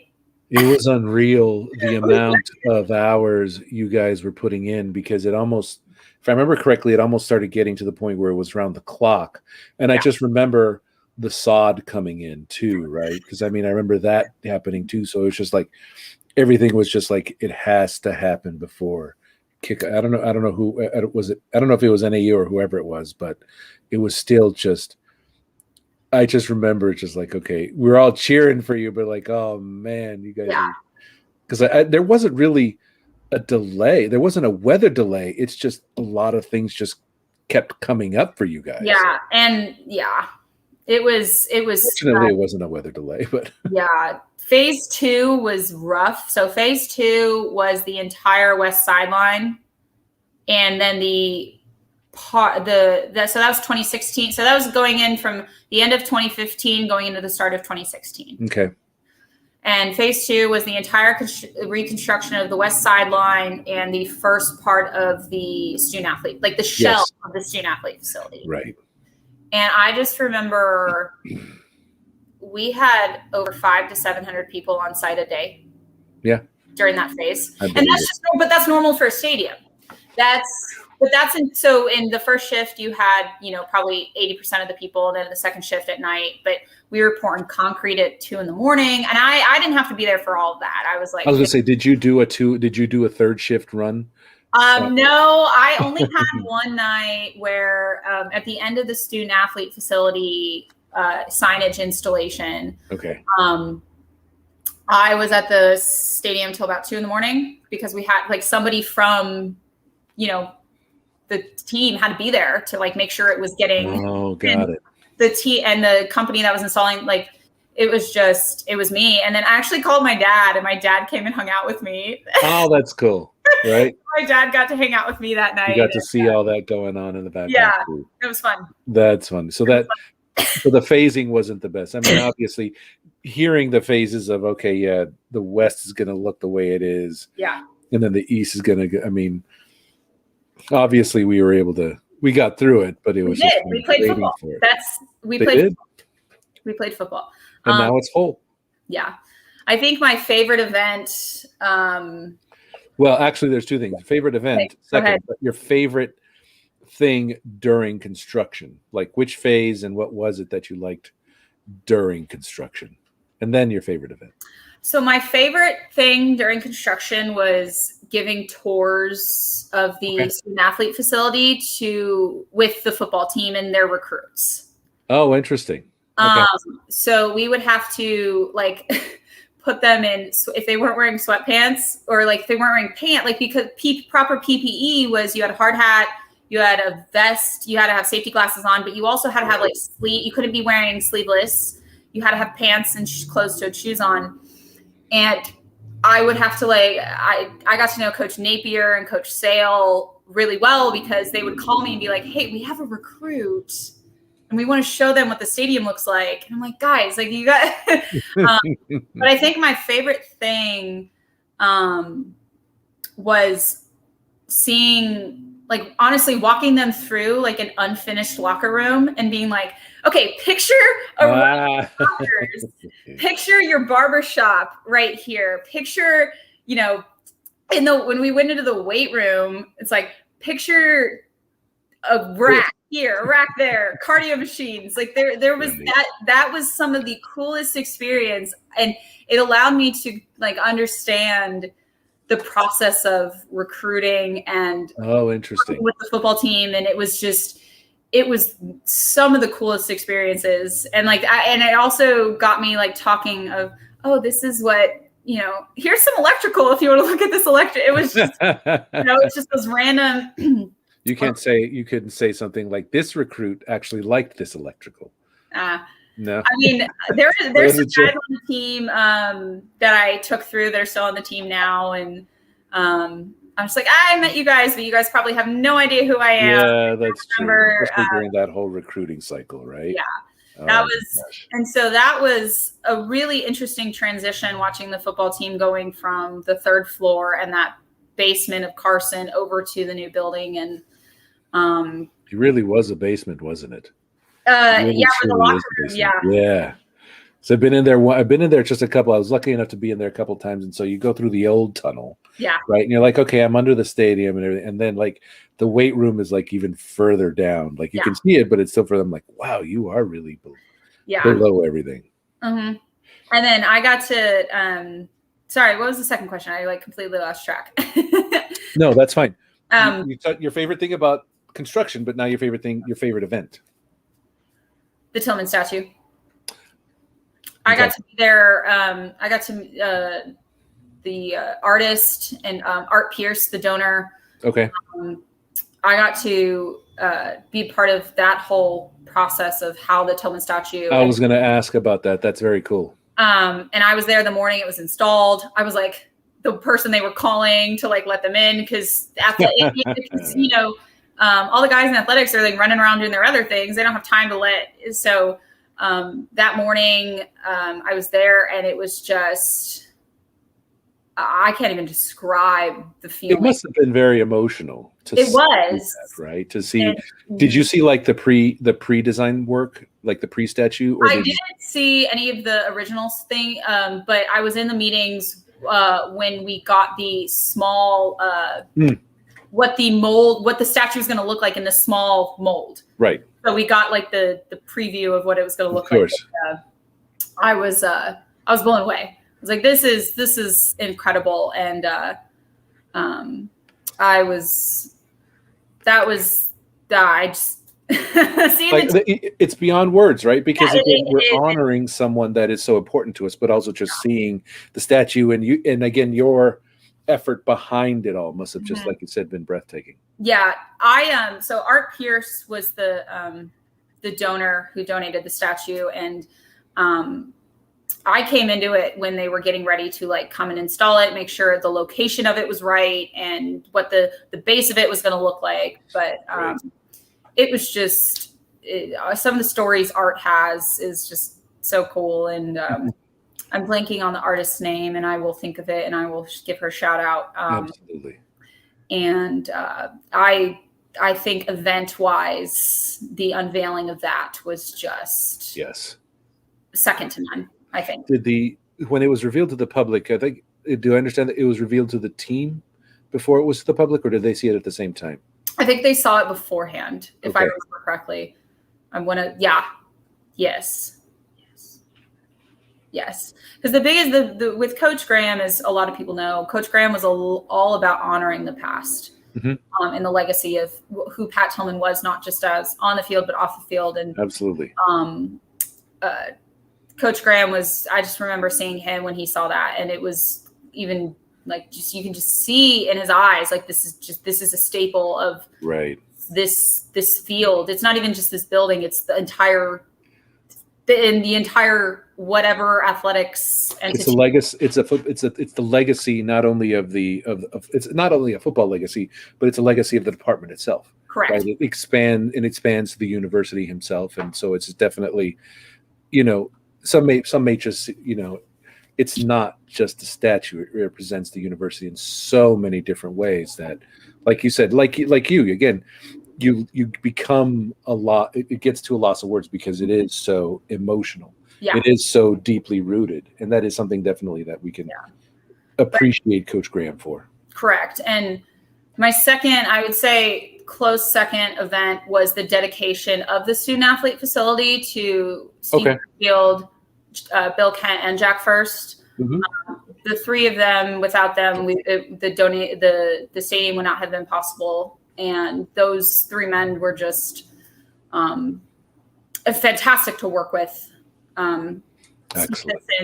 Jeff Carroll Davenport. Yes. Thank you, Paul.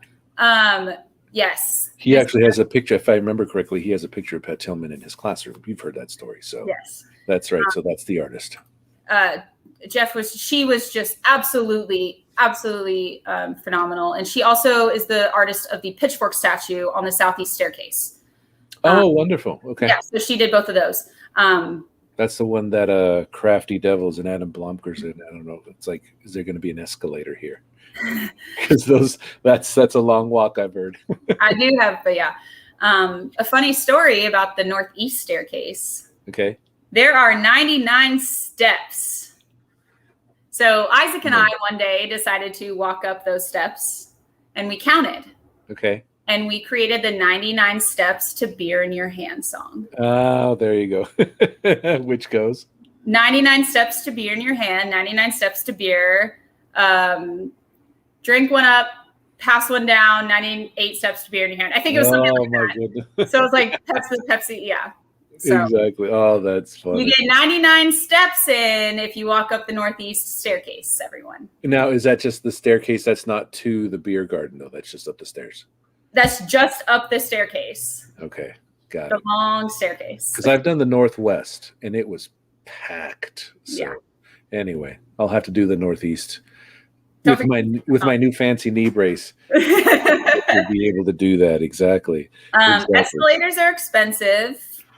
And maintenance and the elements and all that other stuff I can only imagine. Yeah, maybe in 20 years. Someone win the lottery and donate the escalators. I told a friend when the Mega Millions was up at $1 billion. I said, I am donating the money to do some things on the stadium that we did not get to finish. So, like, this is good. What would you have done to the stadium that hasn't been done yet, or was left off? There's some things. There's a lot of things. Well, you've won the $1 billion. You've paid your taxes. You have $600 million in your bank account. What is the first thing you're buying for ASU?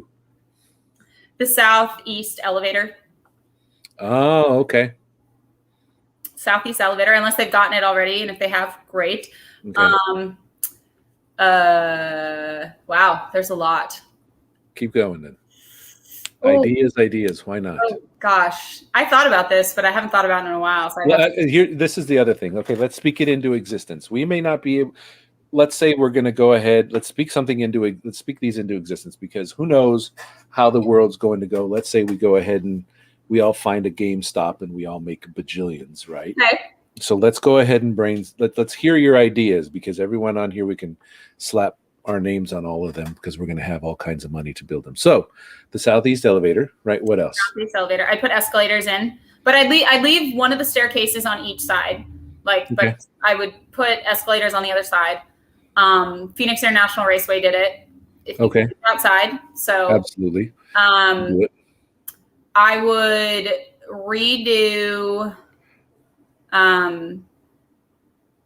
There's certain MEP things or electrical, like telecom or data things that I would upgrade. I would make sure every single year ASU had the most badass sound system every year. Donate the old one and just have a new one in there. Okay. I would make sure our light show is up to par every year, because which one? The fireworks or the stadium lights? The stadium lights. Okay. So the stadium lights, when we did it for Oregon. It was a little light out still, so it wasn't as fun when we did it for U of A. I was standing. Drink. Yeah. When we did it for them. That was good though. That was a good light show too. When we did it for U of A, I was standing next to you on the God. I've never.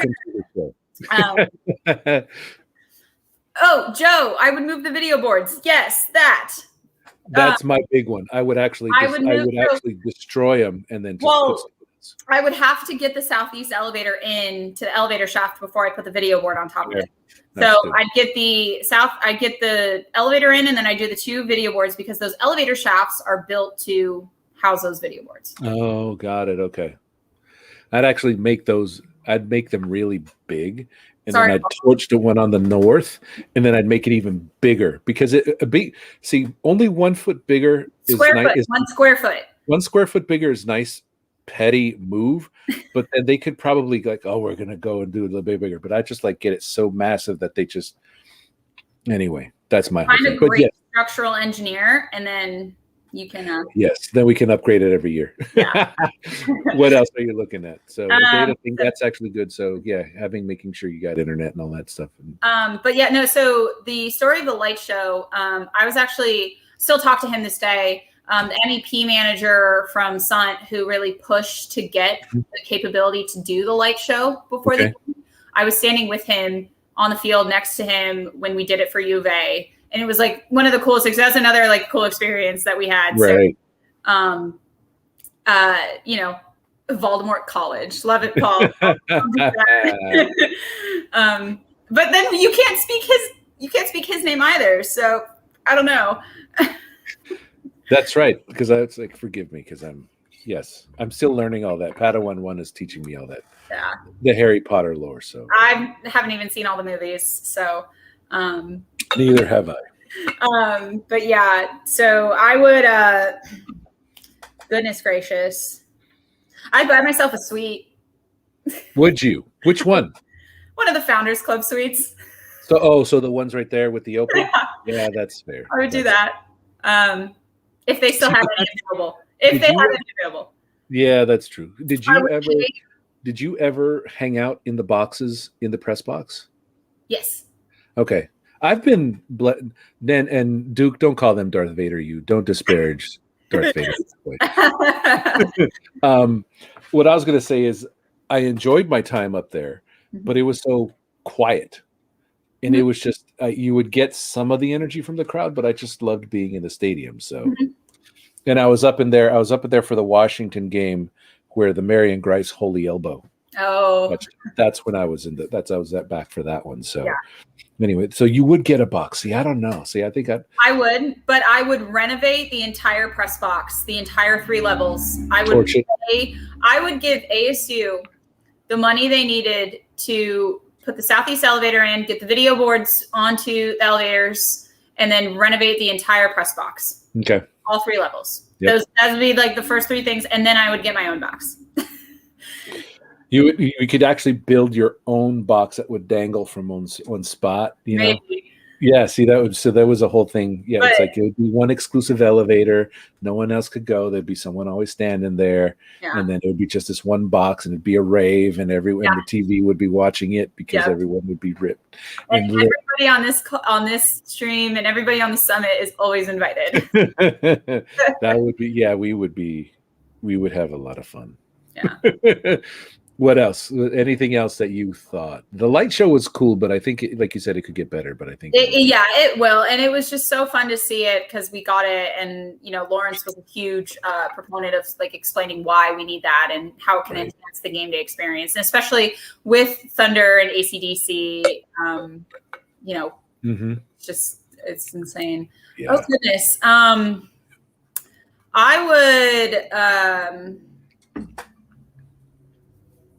I would figure out a way that I could do more for every other, with all, not just football, obviously, that's near and dear to my heart.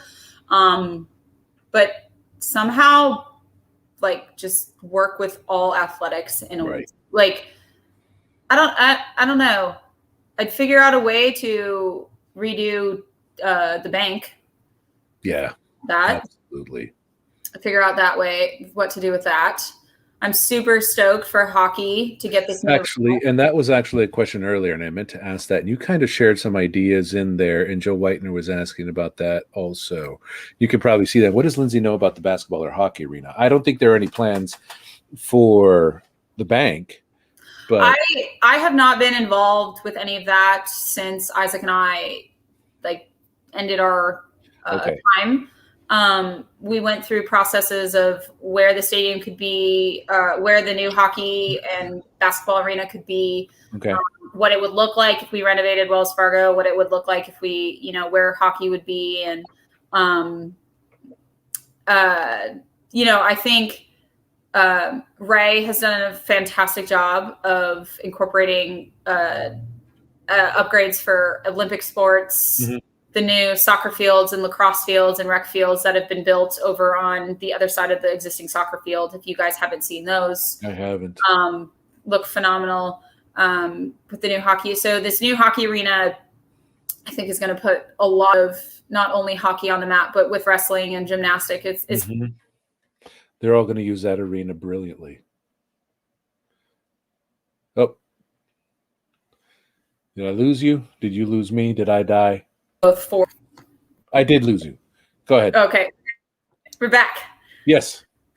Because I had to go check because I'm looking at my internet connections. I'm like, okay, are all the lights on? I know. I'm looking at mine. Oh, it's still green. We're good. Exactly.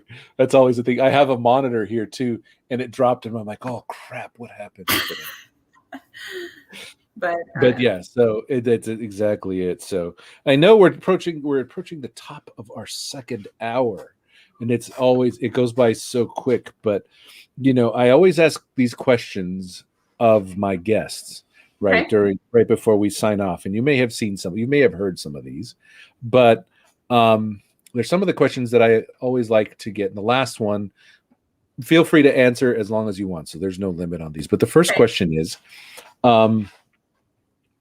what talent would you like to have that you don't have now? I would love to be able to play an instrument. Okay. I am musically singing. Artists,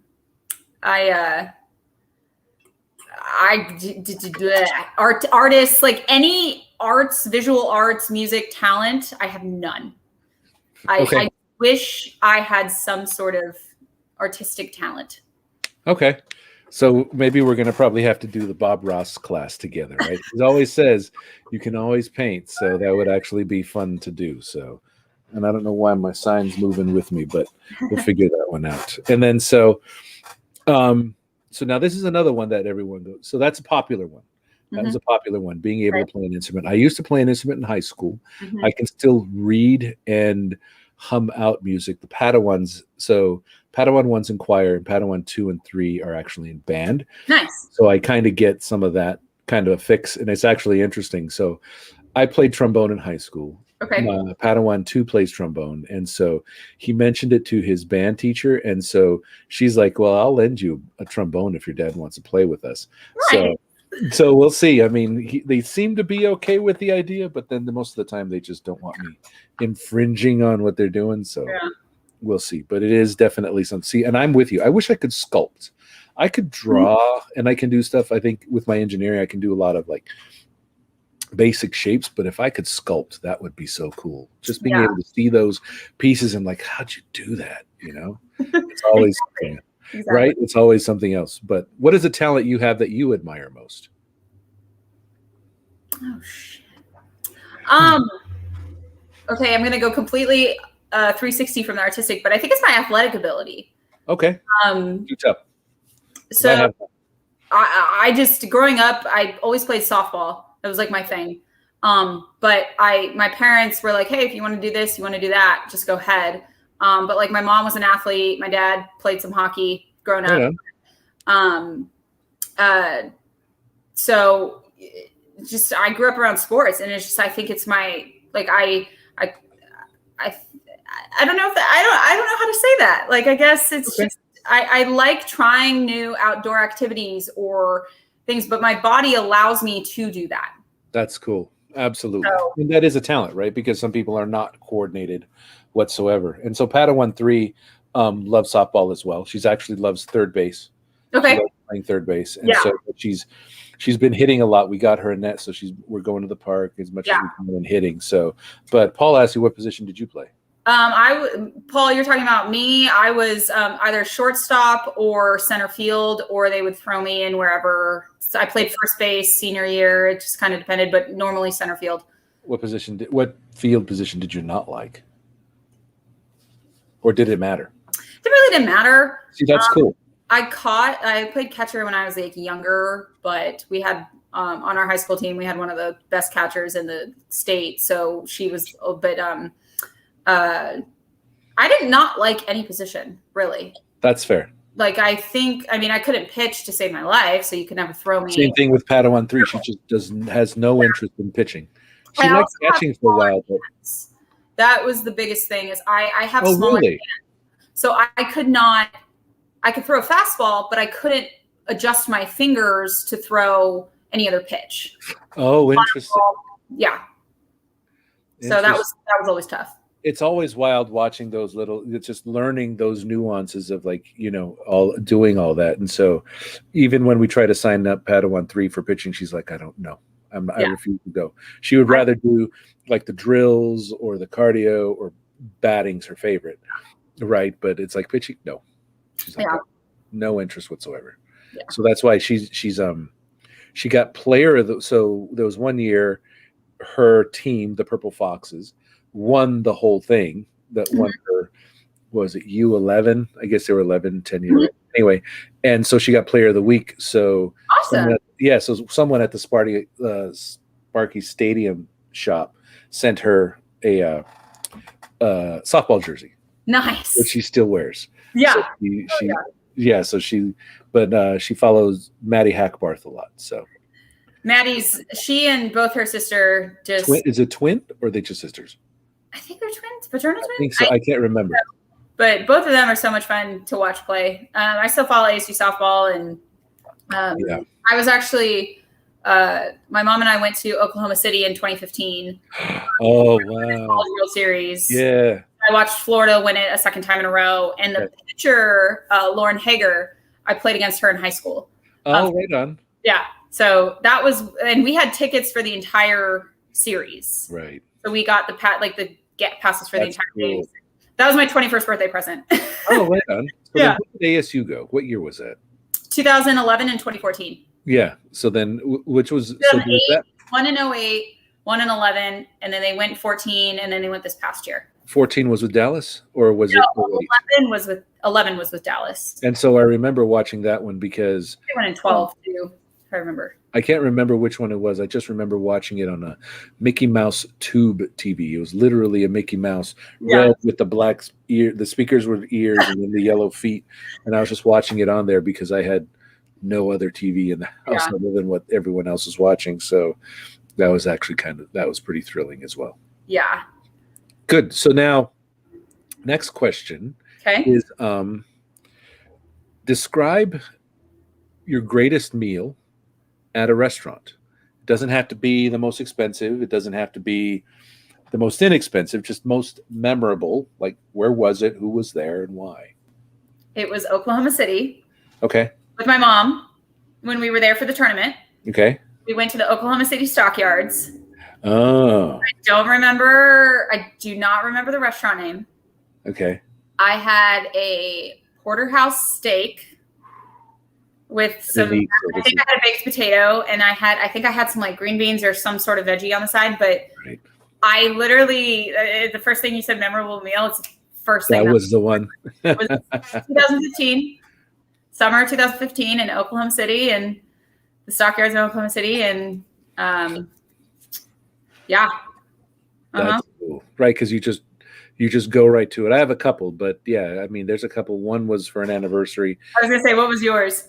So the first one was, I can't remember. This must have been 2004, I think it was. I was in Philadelphia, so I was traveling a lot for work, and so I did 2 days. I did 2 clients in 2 days, 2 days in Pittsburgh, 2 days in Philadelphia. And I had a $40 a day per diem. So that was $40 a day to eat. Yeah. And in Philadelphia, Chef Morimoto had just opened his restaurant, Morimoto, his first one in the States. And I was a massive Iron Chef fan. So I'm like, I'm going to this restaurant. So I was eating like shit leading up to that Thursday. Yeah. Just eating garbage. And then so I went and I had this 17-course sushi meal. Did you just say 17? 17-course sushi meal. And it was $150 just for me. I didn't drink. It was just there at the bar and everything else. He wasn't there, but I was able to do that. And then there was another again recently, Mrs. Jedi ASU and I, we go to Orlando. We go to Walt Disney World for Christmas. We do 2 weeks, usually from the 14th through the 29th. At the house, family comes. And so but our anniversary is December 6th. So we celebrated our 20th anniversary at a 2-star restaurant at the Grand Floridian called Victoria and Albert's. And it was a brilliant, it was 22 courses. She didn't finish. We had a cat. So it was a 22 courses, a wine pairing. There was a caviar thing that we added on. And it was the most brilliant experience we had. The harpist did an AMA on Reddit recently. And she was brilliant because it's just beautiful music and then just songs and songs and songs. And we're like maybe in the 3rd or 4th course. And she like, Denise, she was Jedi, she like kind of stops eating. I'm like, are you okay? What's wrong? And she's like, the harpist is playing Gin and Juice. And I'm like, and you're listening, and she's playing Gin and Juice. She played Thunderstruck. She played Tears for Fears. She took requests. It was freaking brilliant. Oh my God, that's amazing. That's phenomenal. I love it. Amazing. All on the harp. And you're like, it was what a night. Like, what it was amazing. Like, you're just enjoying a 22-course meal and you just hear Gin and Juice. Like on the harp. And it's like, and it's the most expensive meal I've ever paid for 2 days for 2 people. But it was like you said, it was experience. It was experience and it was a memory and it was an amazing event. So that's what we were happy about. So next question. Okay. What is your most treasured possession outside from family, friends, your house, your apartment, your car? What is your most treasured possession? Wow. Well, I could say any piece of jewelry that my grandmother has given me. But it's a book signed by Josh Hamilton. Okay. It's called Beyond. It was his biography. It's like his autobiography. It's called Beyond Belief. Okay. Obviously, in the recent years, he's had some trouble. But I got to meet him at spring training in like 2010. Okay. And he signed his book and just his journey and my personal experiences with family and what his experiences were. Okay. He played left field, center field. I connected like on a level of that. Absolutely. And I have a book signed by him. And in the book, he signed it and he wrote, at the end of his signature, he wrote a Bible verse. Okay. And it's 2 Peter 3:18. Okay. And ever since then, that is the only Bible verse I have been able to ever remember. Okay. Except, the typical. Of course. Right. And I think that just, what his journey and what he went through, and I get to meet him and like say hello and see, the 2010 home run derby is like one of the coolest things I've ever watched on TV, especially being in Yankee Stadium in the last year and all that. And, that was 2008. It was the last year at Yankee Stadium, but 2010 home run derby that he was in, and he hit 28 home runs in the first round. And I got to meet him and the fall, I was just like, I think that, because that Bible verse has like stuck with me too. Okay. And I'm not a very religious person, but I do have beliefs, and of course, it's for me personally most treasured is probably that book. Excellent. Okay, very nice.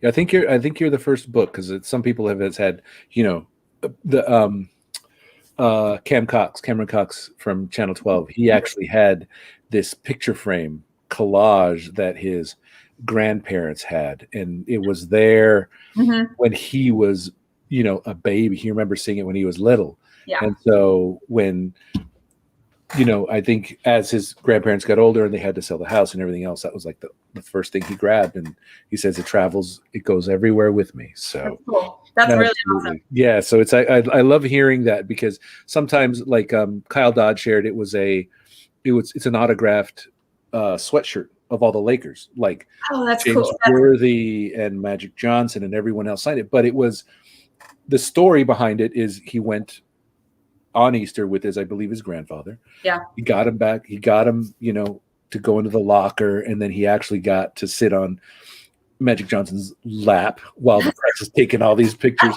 So it was very cool. It's always the experience being able to share all that. So it's actually, and it gives you a thought. You have to give a pause, right? It's like, okay, what is it other than my family, my friends, and everything else? What is that treasured possession, that heirloom that you're going to pass on, right? So So now my last question for you. Yes, sir. And if you've seen, so I got this from Rob Lowe's podcast called his show is literally from a twist on his character on Parks and Rec.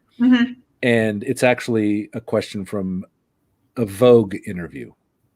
So I'm going to ask you this question, and then you can go ahead and tell me. I'm going to ask you, and then you're going to go ahead and it's very straightforward, but it's actually kind of good conversation. Okay. If you had to see one of these three things, what would it be and why? Okay. All right. If you had to see one of these three things, what would it be and why? A UFO, a ghost, or Bigfoot? Can the ghost be a family member? That someone's asked that, and I don't have any rules, but it can be. Because actually that's what Cameron Cox asked. Actually, he wanted it to be his grandparents. So a ghost. Okay. I'd like to see a ghost, and it would be my granddad. Okay. Why? Your granddad on which side of the family? My on my dad's side. Okay. My dad, my grandfather I knew about was my dad's step grandfather. Okay. He passed away from cancer it'll be 10 years this year. Okay. Condolences. And he just I just like to talk to him again. Okay. Like he was just How old were you when he passed? I was a senior in high school. Okay. And I would just like to tell him I'm in Texas and I'm out dancing, and I have his hat, like the leather hat actually in that picture on my Twitter. It's his. Oh, that's awesome. Okay. Yeah. And I would just like to say hello to him. Okay. And just tell him, and I know he's watching over me and stuff, but absolutely. If his ghost appeared and said something to me, I'd absolutely love it. Okay. Now now let me ask you this question. So obvious, because we were pre-gaming, obviously I shared that my cousin passed. Right. My sister passed 5 years ago in April. Have you had dreams of him? I have. Okay. Yeah. When I was younger, so my grandparents, they live up in a stray mountain. Okay. Where they did. My grandmom still lives up there. But where their house is, it's literally just backs up into the desert. And so in their front yard, they had the rocks that had the turquoise in them. Yes. So we would if I would go up there, I would go out with my granddad and literally go hunt for turquoise rocks. Right. So I had a dream one night that I was doing that. Okay. Yeah. But those are the best. Huh? Those are the best. Yes. That's been, but yeah, that's the last one I could probably remember. Okay. So now of the remaining two, which one would you want to see next? Bigfoot, 100%. Aliens. Really? Aliens at this point, I'm I've seen so many damn extraterrestrial movies that I'm whatever. But Bigfoot is just the legend of Bigfoot. Exactly. Yeah, there's always Paige Denny had an interesting. She said Bigfoot because her grandfather that recently passed was actually honored by the Bigfoot Society because he was actually a hunter. So That's really yeah. So that's actually very cool too. So that was actually always interesting to hear. So, what are you working on now? Would you like to promote anything? Let everyone know what you're up to, what you're doing, or follow you for whatever else. So, just Fort Worth, Texas, been here for 1.5 years now. Didn't realize a global pandemic was going to happen when I moved out here, but, no, Training Works, we're no longer working on a stadium, sad. But we are working on, consulting and developing, with a family that owns 7,000 acres west of Fort Worth. Wow. So we are developing what, a town? Land, how it could be residential, commercial, office, mixed use. So we're going through that right now, and it's been crazy. It's been fun. That is good. I mean, that sounds like it's a very long-term project. Yes, that's a very, very, very, very long. You guys are going to be there for a while. Yeah. Is that something that the family's paying for? Is that something more that like the municipality, like a state or county level is paying for? How does that work for you guys? That goes along with, who owns the land as you work with the city, just land development. It's just kind of how the city works, how, entities work, all that kind of stuff. It'll be a town named after them, it sounds like then. It'll be something. It'll be. Excellent. Well, I can't thank you enough for, like, I know you said thank you for the invite, but I can't thank you enough for this conversation because after this week, it's definitely something I needed as well. So thank you so much for an amazing conversation. I was so glad I could be on tonight. If we went over time, I apologize. I could talk all night. Literally, we could be like a summit, go till 4 in the morning. Which would be okay. That would be good as well. And I know everyone appreciates you sharing and visiting with us and just being part of it. So thank you. I can't thank you enough. Absolutely. And so, have a great weekend. Plans for this weekend? Are you going to do anything? I have to work tomorrow a little bit. Oh, really? I gotta get some stuff ready for Monday, and I figured it's supposed to be rainy and kind of gloomy tomorrow, so I figured you're getting some of our rain. Get it done. Yeah, no, I think it's moving this way. But Sunday's supposed to be like nice and 60 and sunny. So if I get everything done Saturday, very have nice to relax. And then Super Bowl, who's going to win?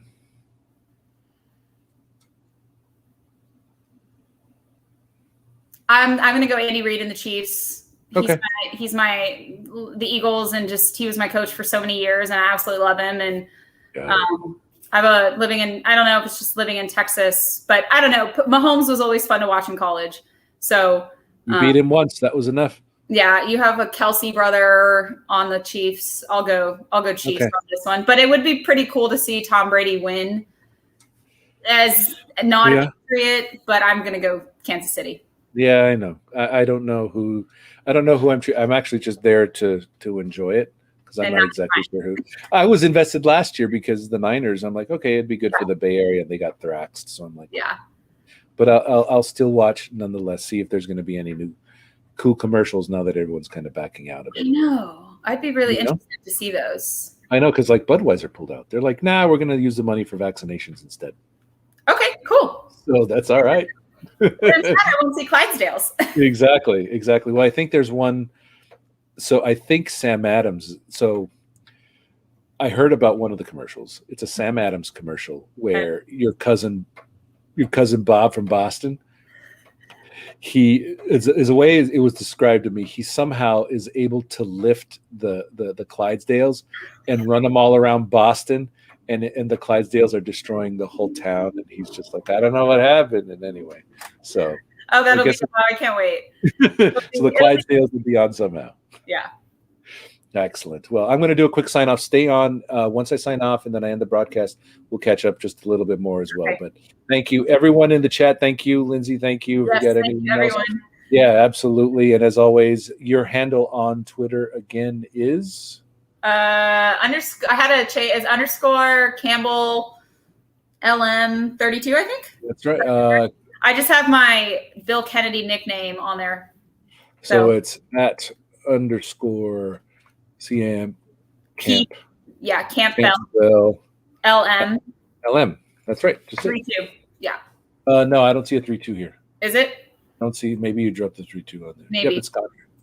Okay. So I got it on there. Actually, excellent. So awesome. Thank you again, Lindsey. Appreciate you so much. Again, I can't express how much I needed this today. So thank you it definitely helps. Yes. Thank you all. And it was so fun talking. So absolutely. Watch party tomorrow. What time's the basketball game tomorrow? Who knows? It changed. It's earlier. It's not late. To the internet. Let's see here. I should know this, but anyway. If I can find out what time it is at, then I will give you an answer on the fly, Duke. 2021 men's basketball. I don't want to see that old stuff. Stanford, it says ESPN2 6. Is that right? 6 p.m.? Yes, watch party tomorrow. Watch party tomorrow. I'll make that one happen. I'll have to work on a graphic. 6 p.m., 5 p.m. Yes, there will be a watch party tomorrow. So stay tuned for that. I will send a Zoom information invite out tomorrow, and then we will see you at the watch party tomorrow. Thank you, Lindsey. Appreciate you. Again, as always, Play Like a Girl. Who's selling those, and where can they get those shirts, by the way? Miss Madison Curley on Twitter. I quote tweeted the 42 social thing and tagged her. Yep. And I think it's on her. She might have it up on her, but I think she started the campaign again. So Excellent. Definitely go get the shirt because it goes to a great cause and It's phenomenal. Excellent. Well, thank you again, everyone. I'm going to sign you out real quick, Lindsey. Thank you. Great. Talking a bit. Stay there. Bye, everyone. Thank you, everyone. Let me get rid of that overlay across my forehead because I don't want you. Thank you, everyone, for being part of the show. Really appreciate you being part of the conversation, adding your questions in the chat. Of course, we do have a watch party tomorrow for the Stanford game. May it end well. I think they have 3 guys out tomorrow, so that may actually work out in our favor. But as always, I love you. I cannot appreciate you enough for being part of this conversation. As always, make sure you love yourself and most importantly, love those around you, especially in this time. Have a wonderful weekend and a great week. We will be back tomorrow with the watch party. Look out for that in your email, and then we'll do Mental Health Monday on Monday as well. Watch out for that link as well. So as always, good night. Have a wonderful weekend, and we'll talk again soon. Good night.